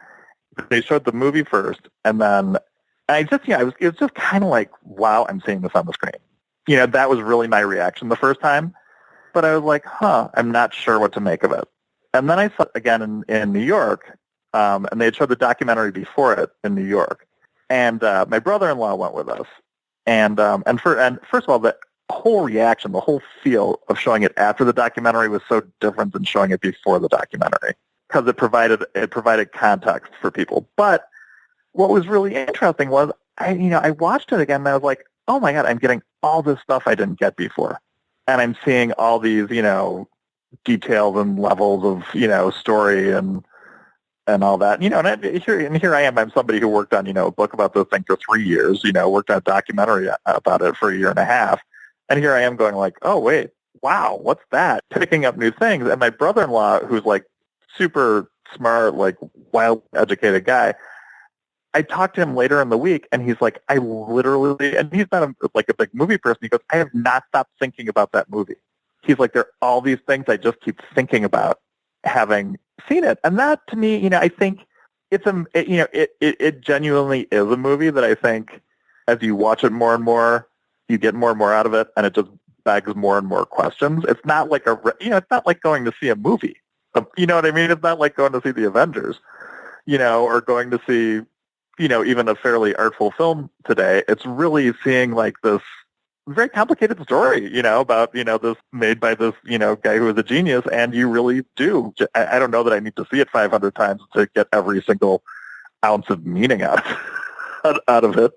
But it really is. I mean, it's fraught with all kinds of stuff that I, with whatever time I put in on this, was like, oh, wow. Like I noticed new stuff every time I saw it, and it wasn't just like some little thing. It was always like, whoa, that's complicated. So I really enjoyed it. I mean, I loved John Huston in it. I thought he was spectacular as that character. And, one of those guys who's able to play a fairly unlikable guy in a way that's so incredibly likable. And I thought Bogdanovich was great in it, kind of playing a version of himself.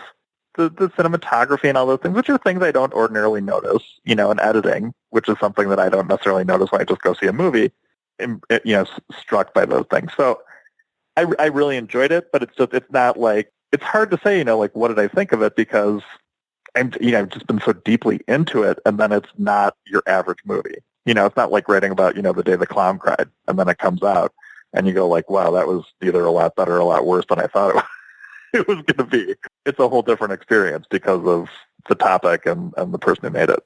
You must have been seeing it in a really different way than other people see it, since you're so intimate with the knowledge as far as like when things were shot, how things were put together. Like, were you looking for like, is that the back of Rich Little's head rather than actual Bogdanovich kind of thing? Totally. I mean, well, Rich Little is in a scene which I thought, and I'm sure, I don't think Orson had put that in there. I think, they must have put that in there. But what was so great about it is that it was like very, like Wells would do this stuff, where he's like, okay, we can use that, something like, some weird thing would happen. He'd be like, just keep that in there. That's great. We'll use that. And, not wanting to waste things. And here's the scene of like Rich Little, and he's not in character. He's doing Bogdanovich's part, but he's not identifiable as Bogdanovich's character, so they just put it in there. And I was like, why? Wait. I'm like, wait, how did Rich Little get in there? But, it kind of works, and it's like it was funny to see that. But, yeah, I mean, of course, you're looking for all kinds of stuff, and you're going like, okay, is that Bogdanovich's house, or is that the house in Beverly Hills Orson rented, or is that in Arizona, or is that in Spain? Because, he shot this thing all over the place. and over the course of so many years. In fact, there's that scene in the nightclub in the bathroom. I remember one of the editors saying, like you literally watch Oya Kodar age from like 32 to 35 over the course of the scene, because it was shot so many times. It's like, and that's the time, and where people start to look a little bit different. So, I would be like, oh God, does she look older there? Or does she look, is it this or is it that? But it was really kind of remarkable that it comes together as a movie. I mean, I just remember being staggered when writing about it. The idea of shooting, half of one scene in Arizona with, two people, and then shooting the other half, in Spain with another person, and having it all look like they're in the same place talking to each other. That just like completely, it was like nerve-wracking to even just think about doing that. And here I was doing it writing about 40 years later, and I was like, ooh, like I'd lose my mind. So seeing how all that came together, I thought was really interesting. I was always looking for that kind of stuff, looking to see if it really hung together, as a movie in a visual sense, and in the sense of like, okay, well, those people really do seem like they're in the same room. Okay, that worked. They did that, and that's why he made movies. I think he loved that stuff. He loved, the degree of difficulty doing things kind of on the run and doing things, where he was shooting things 2 years apart, the same scene in different places. So, yeah. So to answer, your question, yeah, I was looking for all kinds of stuff. So what was your day-to-day on The Love Me When I'm Dead? Like, how involved were you on that? It would be like on and off. I'd get, interviews. I wound up doing, I don't know what the breakdown was as to what percentage I did and what percentage Morgan did, but, there would just be, like times where they go like, okay, why don't you come out to LA and let's knock off, 4 or 5 interviews.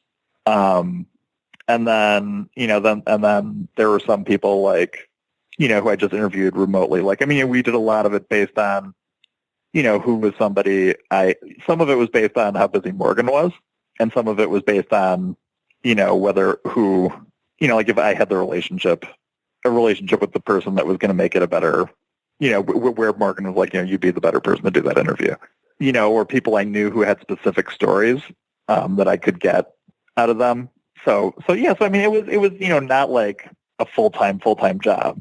Going to go like, a month and a half without doing anything, and then all of a sudden have a lot of activity, and then go, another month and then have, a decent amount of activity. So, but it was so, mostly I was involved in doing interviews, and then a lot of answering questions, and a lot of, we would have, kind of like regular meetings on the phone and just kind of talk about what was what and what went where and things like that. And then a couple times I was out there and I spent some time with, watch the editor's work and, and would say, oh, and this really was not a major contribution, by the way. I'm not at all suggesting that, but, I'd be like, hey, like there's a really great line from this interview with this person that could go right there. And what was really cool about it was just seeing, with the technology they have, seeing somebody go, oh, okay. And literally in 10 seconds, like looking up three words I mentioned and a person's name and being able to pull that audio file and just toss it right in exactly where I was like, yeah, do it right there. And I was like, oh, that's cool. That's like very godlike feeling, you're like, well, I just say it and it happened. But yes, I mean, so mostly I was involved in interviewing, and then, Morgan was really, generous in terms of, saying like, hey, what do you think about, this, and asking for, my opinion on various things. But I mean, it's his movie. I mean, I was, just, kind of contributing, what I knew and my ability to kind of get the story told through a lot of the interviews and knowing what the people could say and what they hadn't said before that was worth having them say now. So that was kind of the way it worked. And at the same time, are you being pulled in at all with a futile and stupid gesture, or is that pretty much, yeah, writer, you'll come to the premiere when we invite you, maybe, if you're lucky? John Abood and Mike Colton, who wrote the script, we had gotten to know each other fairly well because they had written the script like 4 years probably before anything even happened in terms of getting it made. So, I mean, I knew those guys pretty well, and when things started moving and started moving fast, I was, on the phone with them on a pretty regular basis, answering questions. Some, because things change when you start shooting. And, you start going like, okay, well, we can't do that, or why are we doing that? And what is this person really thinking, or what does this mean? So I would, we were in pretty regular contact leading up to the shoot and during the early parts of the shoot.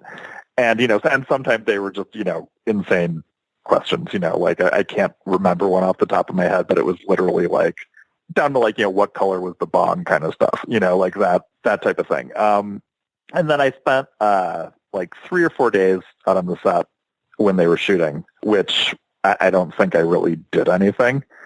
I basically just got to meet. They were really, I had the opposite experience of what I think most writers have. I wasn't like intimately involved in making it, but it was, everybody was just great to me, when I was out there, got to, kind of meet everybody who was in it, a couple people, like would, say like, oh, what do you think about this or that, and I'd say what, whatever, I had recalled from writing the book.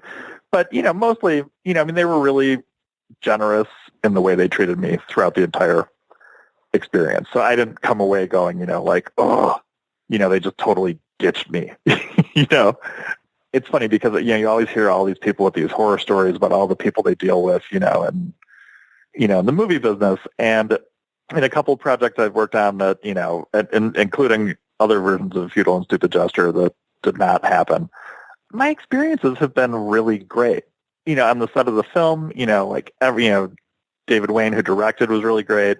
Joel McHale was great. I spent some time with him. Domhnall Gleeson, who I kind of stole the movie, I thought, as Henry Beard, was great. And I, spent some time with him. And I, talked to Will Forte, and he was great. Everybody was like, there was no like big Hollywood jerk. You know what I mean? There was nobody who was acting like, like they were important, and nobody, it was nice. It was a really nice group of people, which I'm not sure can be said of most film sets.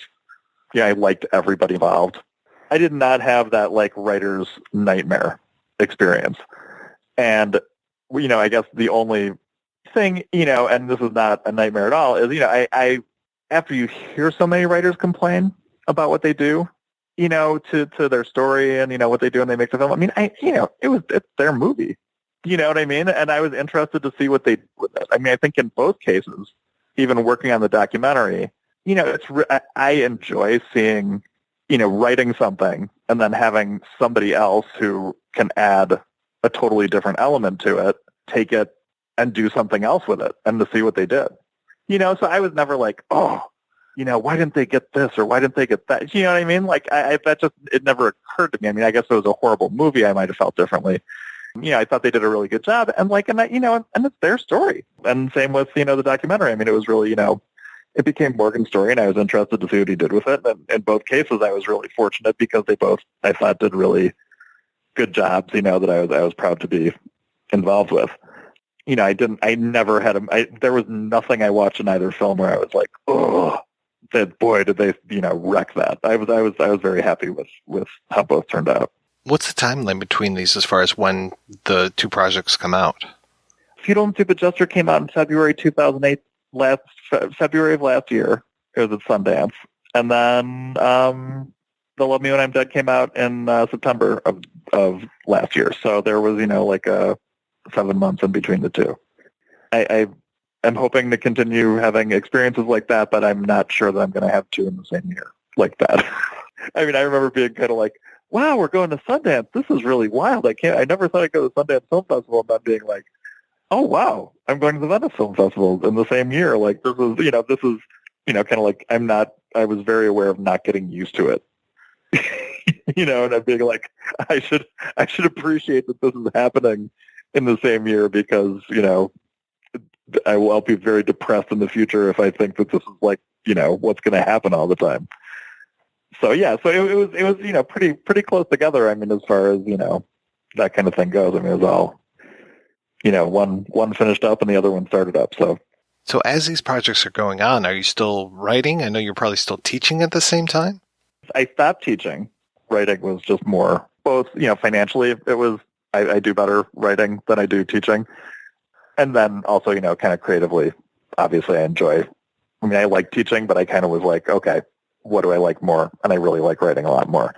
So yeah, I mean, I was still writing and working on other things, doing, magazine stuff, and, I wrote a couple TV pilots, and, just got involved in a whole bunch of other different things, and consulting and another documentary and just doing all kinds of other stuff. So it's been fun. I mean, it's really opened up the opportunity to work, more in TV and film, which is, I really enjoy.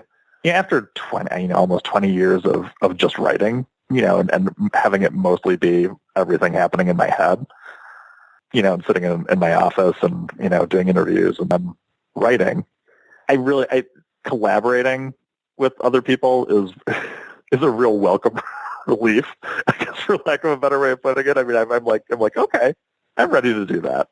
I've really enjoyed my experiences, doing TV and film stuff, and hopefully we'll be able to continue doing that. In addition to books and magazine stuff.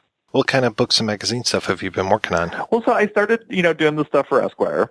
So I did the Dennis Hopper story, and then I did this profile of Bob Rafelson. And then I'm working on some other, assignments for them. Mostly film-related stuff, which is good, because I mean that is one thing I really love writing about film, because it's just, every movie is its own weird adventure. And every person, it's a subject that lends itself to really larger than life, kind of outsized experiences and people, which I think, as I look back on stuff I really enjoyed writing about, that's what I like to write about, is people who are living lives that are not necessarily like other people's. So I've been doing that stuff for them, and then I have a book proposal out that is wholly unrelated, that is about a guy who was a real-life guy who was kind of a self-created detective, corporate fixer, spy, kind of a Zelig of the 20th century, who, he was just always in the middle of everything that was happening. He was, just there, he was involved in the Profumo affair, he was involved, with Roy Cohn and all kinds of stuff. He was involved in, espionage in World War II. He was, just kind of everywhere and doing everything. And he was this kind of enigmatic, self-created, larger-than-life figure. So I worked on a, book proposal about that, which just went out about a couple of weeks ago. And, just other stuff, a TV pilot that I had worked on, and some other stuff like that. So I've been lucky. I mean, both films made it possible for me to do some other stuff too.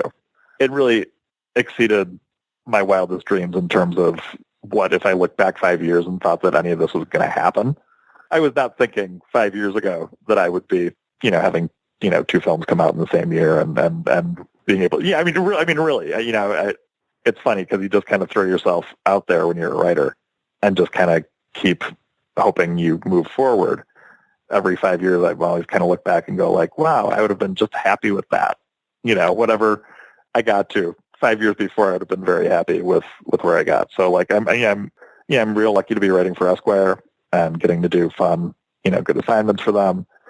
And, just lucky to, have been able to make this a career and be able to follow stories that I want to follow instead of, having to write stuff that is being dictated to me that I'm not necessarily that interested in. Well, your piece on Bob Rafelson was fantastic, by the way. Oh, thank you so much. Thank you. That was like giving birth. That was literally triplets. That was the longest. I worked on that forever, and it was one of the most difficult things. Really more difficult to write than anything I think I've ever written. In some ways, there were just a lot of challenges. But thank you. I appreciate it. It was. I'm glad it came out. That was the big thing. Is I was like, oh my God, this is never going to happen. Because I never felt like I really had it for a long time, because it was just a tough story.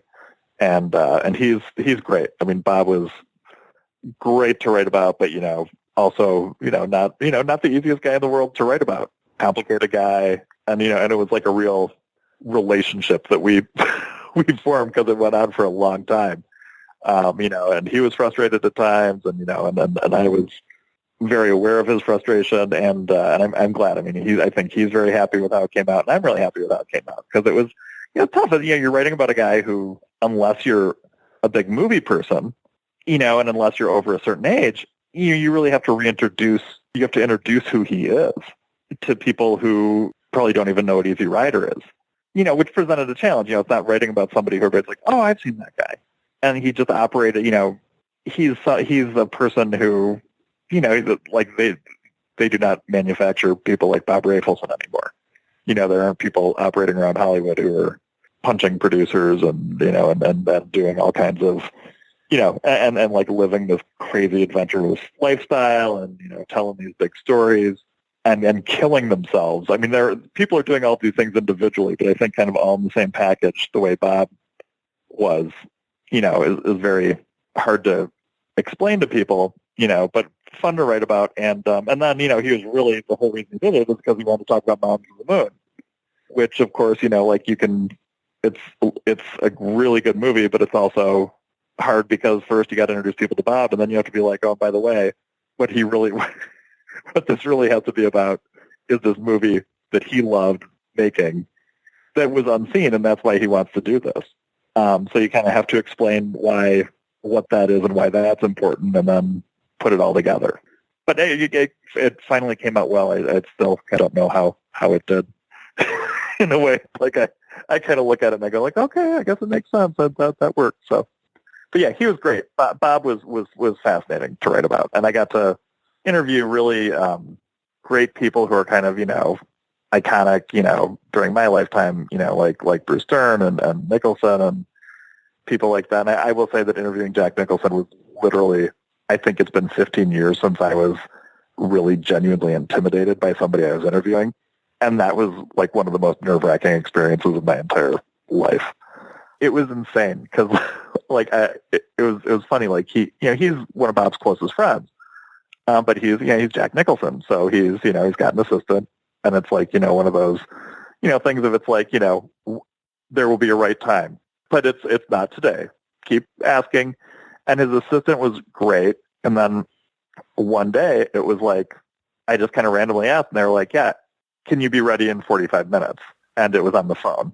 And if I'd ever had the presence of mind to be like, it'd be really good to have a drink right now before I do this, I would have gotten a drink because I had no time to, I had time to prepare, but I was like paralyzed.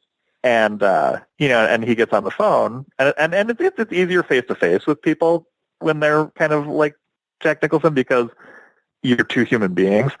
But when people are on the phone, my experience with, whatever people I've interviewed who are kind of like big, famous, is that they're always kind of like, a somewhat dialed down version of themselves. And he was himself. And I was like, oh shit, it's like, this is Jack Nicholson, like, and he wasn't, dialing it back. And I for the first 15 minutes, I don't even know that I said anything that made sense. Like my mouth was dry, and I was like, like just acting like a crazy person. But he was great. I mean, but it was really, I was literally shaking for the first 15 or 20 minutes I was on the phone with him, and had no idea what I was saying or what I was doing. And but he's great. He's a super smart guy, which I think people don't always, say, think of that when they think of him. Not that they don't think he's smart, but he's really a smart person, and he was very insightful. That was really cool, and Bruce Dern was great. And Alexander Payne was a huge help in terms of kind of putting Rafelson in perspective, and was just really a wonderful guy who was really helpful and, like really made an effort in a way that I think, most people don't. He was like, oh, I'll rewatch that movie and tell you what I think. And I was like, wow, you're a really good guy. Like you don't expect that people are going to be like that. And he was terrific. So yeah, so it was really a fun experience, but also, like more intimidating than most of the things I've done in a way.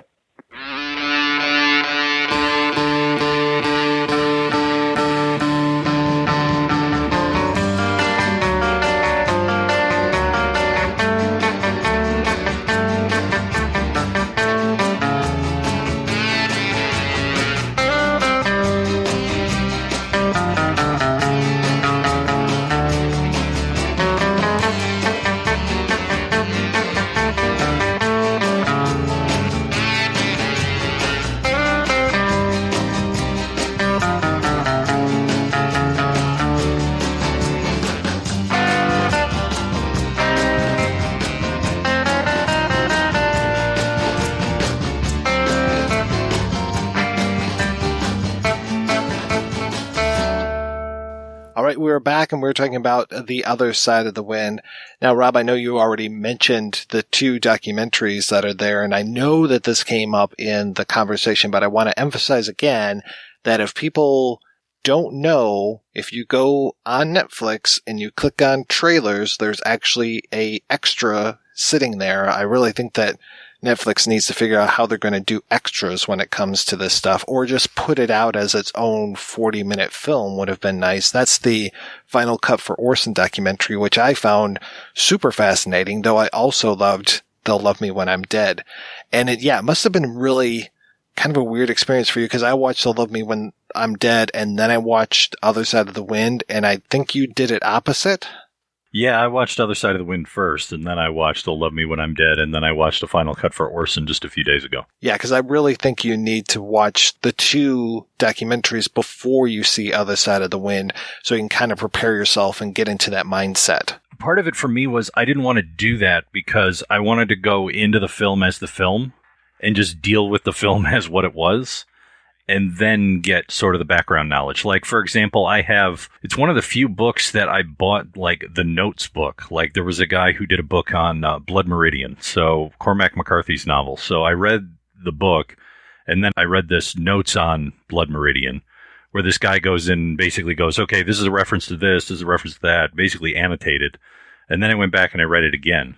So first I had to deal with it as its own piece of art. Then I dealt with the analysis and background, and then I read it again, and I'm like, okay, now it's richer for me because I have this context. But to me, it needs to hold up without any context. Like, you just have to grapple with it as what it is. I'm going to get off my soapbox now. Final Cut for Orson really documents the enormous undertaking of putting the film back together after it had been sitting for so long. There was so many tiny little reels of film, and it's a testament to not just what Orson went through to make the film, but the production team who put it together afterwards had to go through. There was at one point one mention of checking frames to the negative. The word 2 trillion frame comparisons were made. 2 trillion. I mean, it's like the mind boggles. It's amazing that once they started getting going, that it took a relatively little period of time, just a matter of months, but an enormous amount of work was done. This gives me a lot of hope for things like Caligula, to actually get the director's version of that out there, and other movies where we might have missing or lost or misplaced reels of film that might finally be discovered and be able to be cleaned up and redone and put into place. But this is so groundbreaking. And then looking at things like Murawski's, just his timeline on his editing screen, I was just like, holy shit, look at all those little clips on there. That is fucking crazy.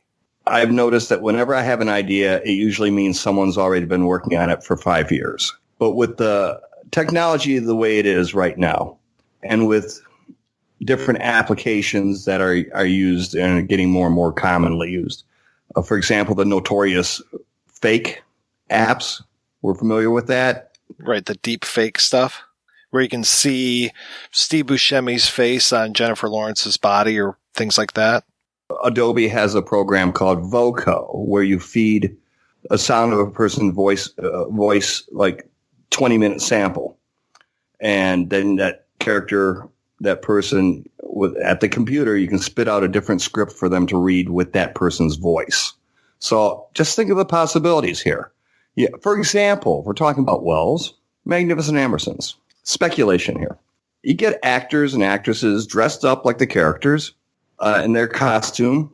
You got a cutting continuity, which shows the entire 132-minute cut, Wells rough cut.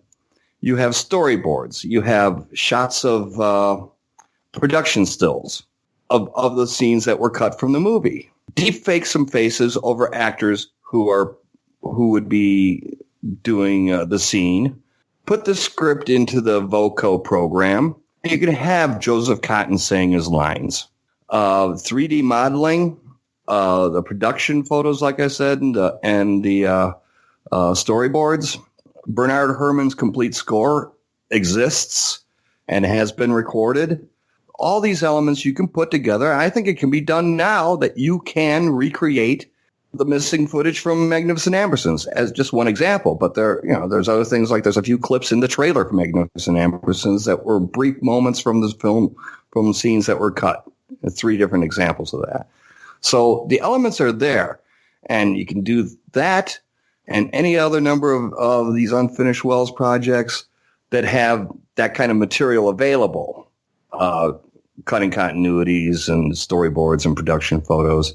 And, you talk about your wish list, Mike, and there's hundreds of films that probably maybe in similar, are in similar condition, or there's similar possibilities with. It would not have this. It would not have soul, and I'm probably not taking 1 or 2 things into consideration. But what was deepfake made for? What is Voco made for? I mean, I think the technology is heading in that kind of direction, where the idea is to make people say things that they wouldn't ordinarily say, and to put their faces in places where they wouldn't ordinarily be. I think that the creative impetus is there to do that. People have tried in one way or another. The TCM had a 4-hour version of Greed that they cut with production photos. Lars von Trier used, what's her name? Charlotte Gainsbourg. There are scenes in Nymphomaniac where it's her head seamlessly put atop of an X-rated actress's body for some of the more pornographic scenes. And you can't tell. They put a fake body on Jessica Biel's or Jessica Alba in one of the Rodriguez films. Where this all started was with a commercial. I remember when I was a kid, it was Gene Kelly dancing with a vacuum, I think it was. And they were like, oh, that's it. They're going to be able to animate dead Hollywood people and put them into new movies. And I remember that. Well, they did it with Laurence Olivier in Sky Captain in the World of Tomorrow in 2004. And I think he actually looked better than Peter Cushing in Rogue One a couple years ago. But the thing is, the technology exists today that could make that possible, and it's just going to get better. The technology will improve.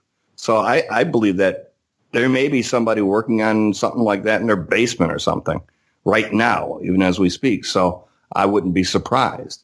But it's amazing. I mean, have you guys seen that commercial for a particular insurance company where you got 2 squirrels fist bumping each other and giving each other high fives? I think I know, and I think I saved 15% on my car insurance because of those squirrels. But that's an example of what I'm talking about. That's not real, but it sure as hell looks real. Realistic squirrels, and that was done using contemporary technology, and it's the only way to do that. There's going to be the impetus to do that. And so not now, not 5 years from now, maybe 20 years from now, someone will have something that may seem, you probably will be able to tell it somehow or other, but technology the way it is, there's going to be the interest in seeing that type of thing. Well, yeah, I just saw a recent commercial with Audrey Hepburn, a fake Audrey Hepburn. I was just like, this looks like garbage, but eventually it'll look good. That's what I'm afraid of, is because right now so many things look like garbage, and I don't know if it's that people are used to video game quality cutscenes kind of stuff, but I watch something like Rogue One and I see the way that they treated Carrie Fisher and I want to throw up. It just looks awful. But I get into discussions and people are like, oh, that looked absolutely fine. I really thought it was her. And it's like, no, that looked terrible. What is your problem? Or seeing the DH father from Aquaman. And I'm like, this is a living nightmare. What are you guys doing? Don't do this unless you can do it well. Why is it that Zelig looked better than the bullshit you're putting out on screens in 2019? Zelig, when that came out, I was really impressed with it. And that stuff, to me, looked better than Forrest Gump. I mean, it's like, it's easy if you try. It's like, oh, God, that was terrible. What are you doing? Well, a lot of it could have something to do with the nature of Zelig. A lot of it is historical and black and white, and that may be easier to work with when you're doing that type of thing. I don't know. But, Magnificent Ambersons, black and white. I'm just suggesting it to anybody who's a genius out there, a wizard. And trust me, only geniuses listen to the show. So you're talking to the right audience. That's right, genius. This whole thing really put a finer point on the whole Steven Spielberg versus Netflix thing for me, because you guys might remember from the first time that we talked about Other Side of the Wind or stories about Other Side of the Wind, the whole idea of Orson Welles going out to dinner with Steven Spielberg and probably Amy Irving, or it might have been Kate Capshaw by that time, I'm not sure, and basically coming out with an empty hat and like, hey, Steven, you're the new golden kid. How about, maybe ponying up a little money and help me out here with the old movie? And Spielberg just being completely, tell me more about this shot in Citizen Kane. And eventually I'm going to buy the sled and all this kind of stuff. Just basically like, fuck off, Orson. I don't want to talk about it. And then years and years later, Netflix is the one that ponies up all the money for completion funds, and then Spielberg starts having a war with Netflix, and I'm just like, come on, dude. Who's really interested in film here? Netflix, they do a lot of shitty things, but they're the ones who are ponying up the money, putting hard cash behind this idea of Other Side of the Wind.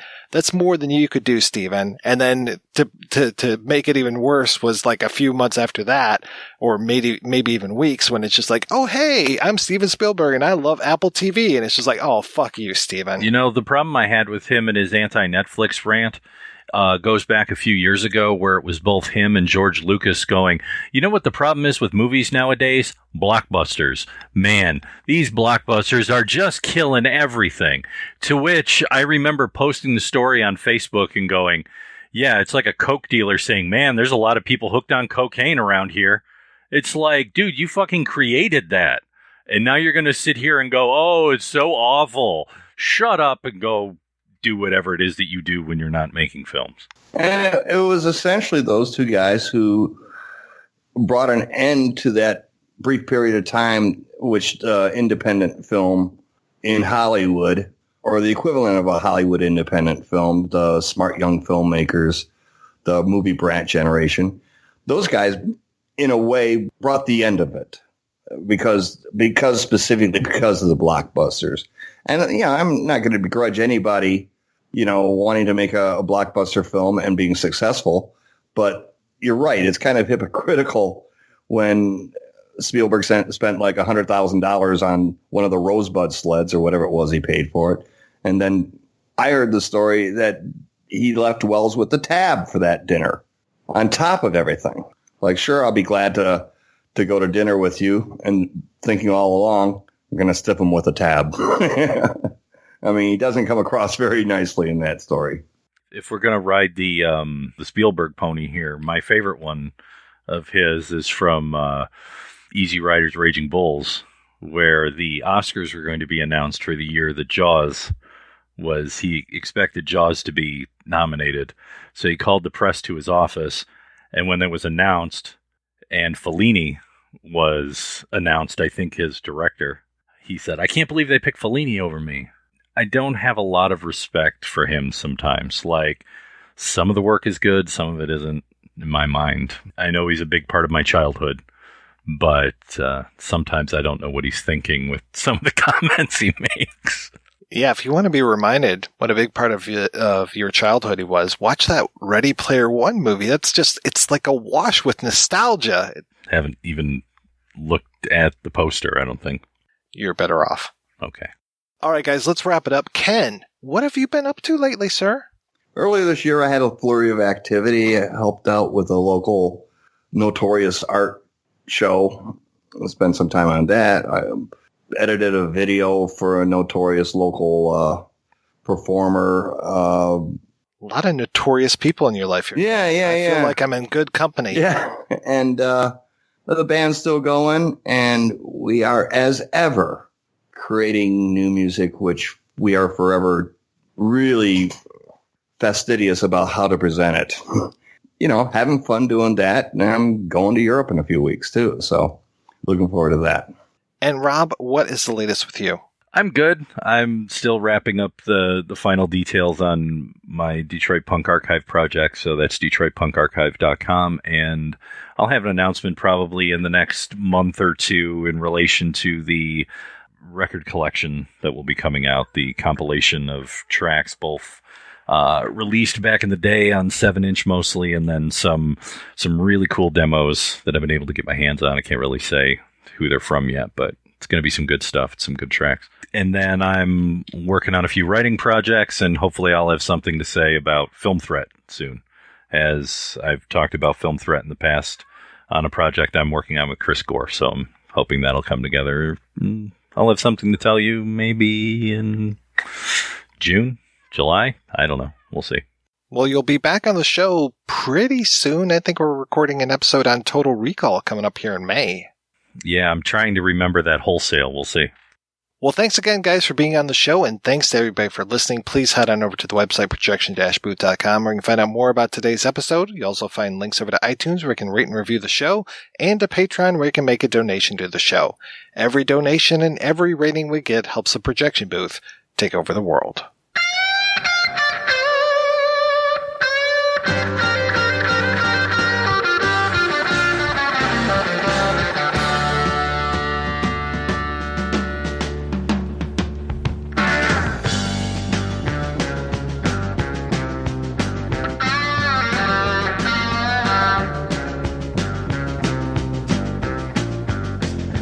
So nice to feel the colors of the days when you are new.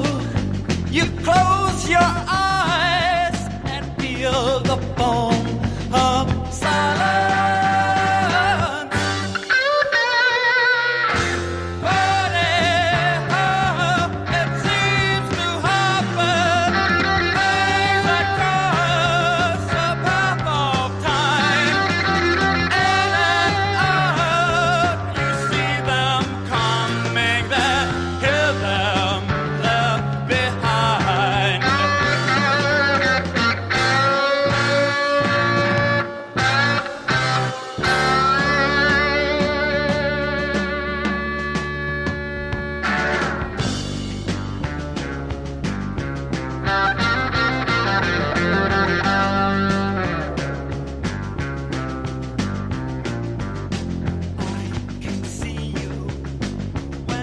You're laughing when you're having fun. Your head is glowing, overflowing with the time. Listen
close your eyes and feel the foam of silence.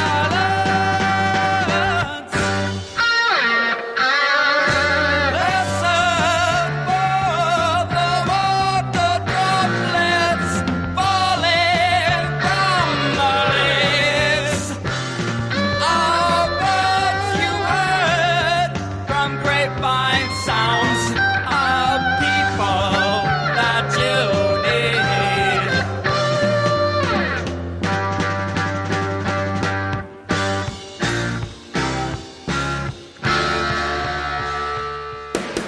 If you enjoy this show and want more people to know about it, head on over to iTunes, leave a comment, and rate it 5 stars. Make sure you like and share us on Facebook, and don't forget to follow us on Twitter. Just search for Christopher Media. Thank you in advance for supporting Christopher Media by clicking on the PayPal button and by clicking through to all the sponsors who support ChristopherMedia.net. Most importantly, we would like to take the time to extend an extra special thanks to you. Christopher Media could not exist without your support. Thank you for visiting ChristopherMedia.net, and thank you for listening. Christopher Media. Let's make some noise.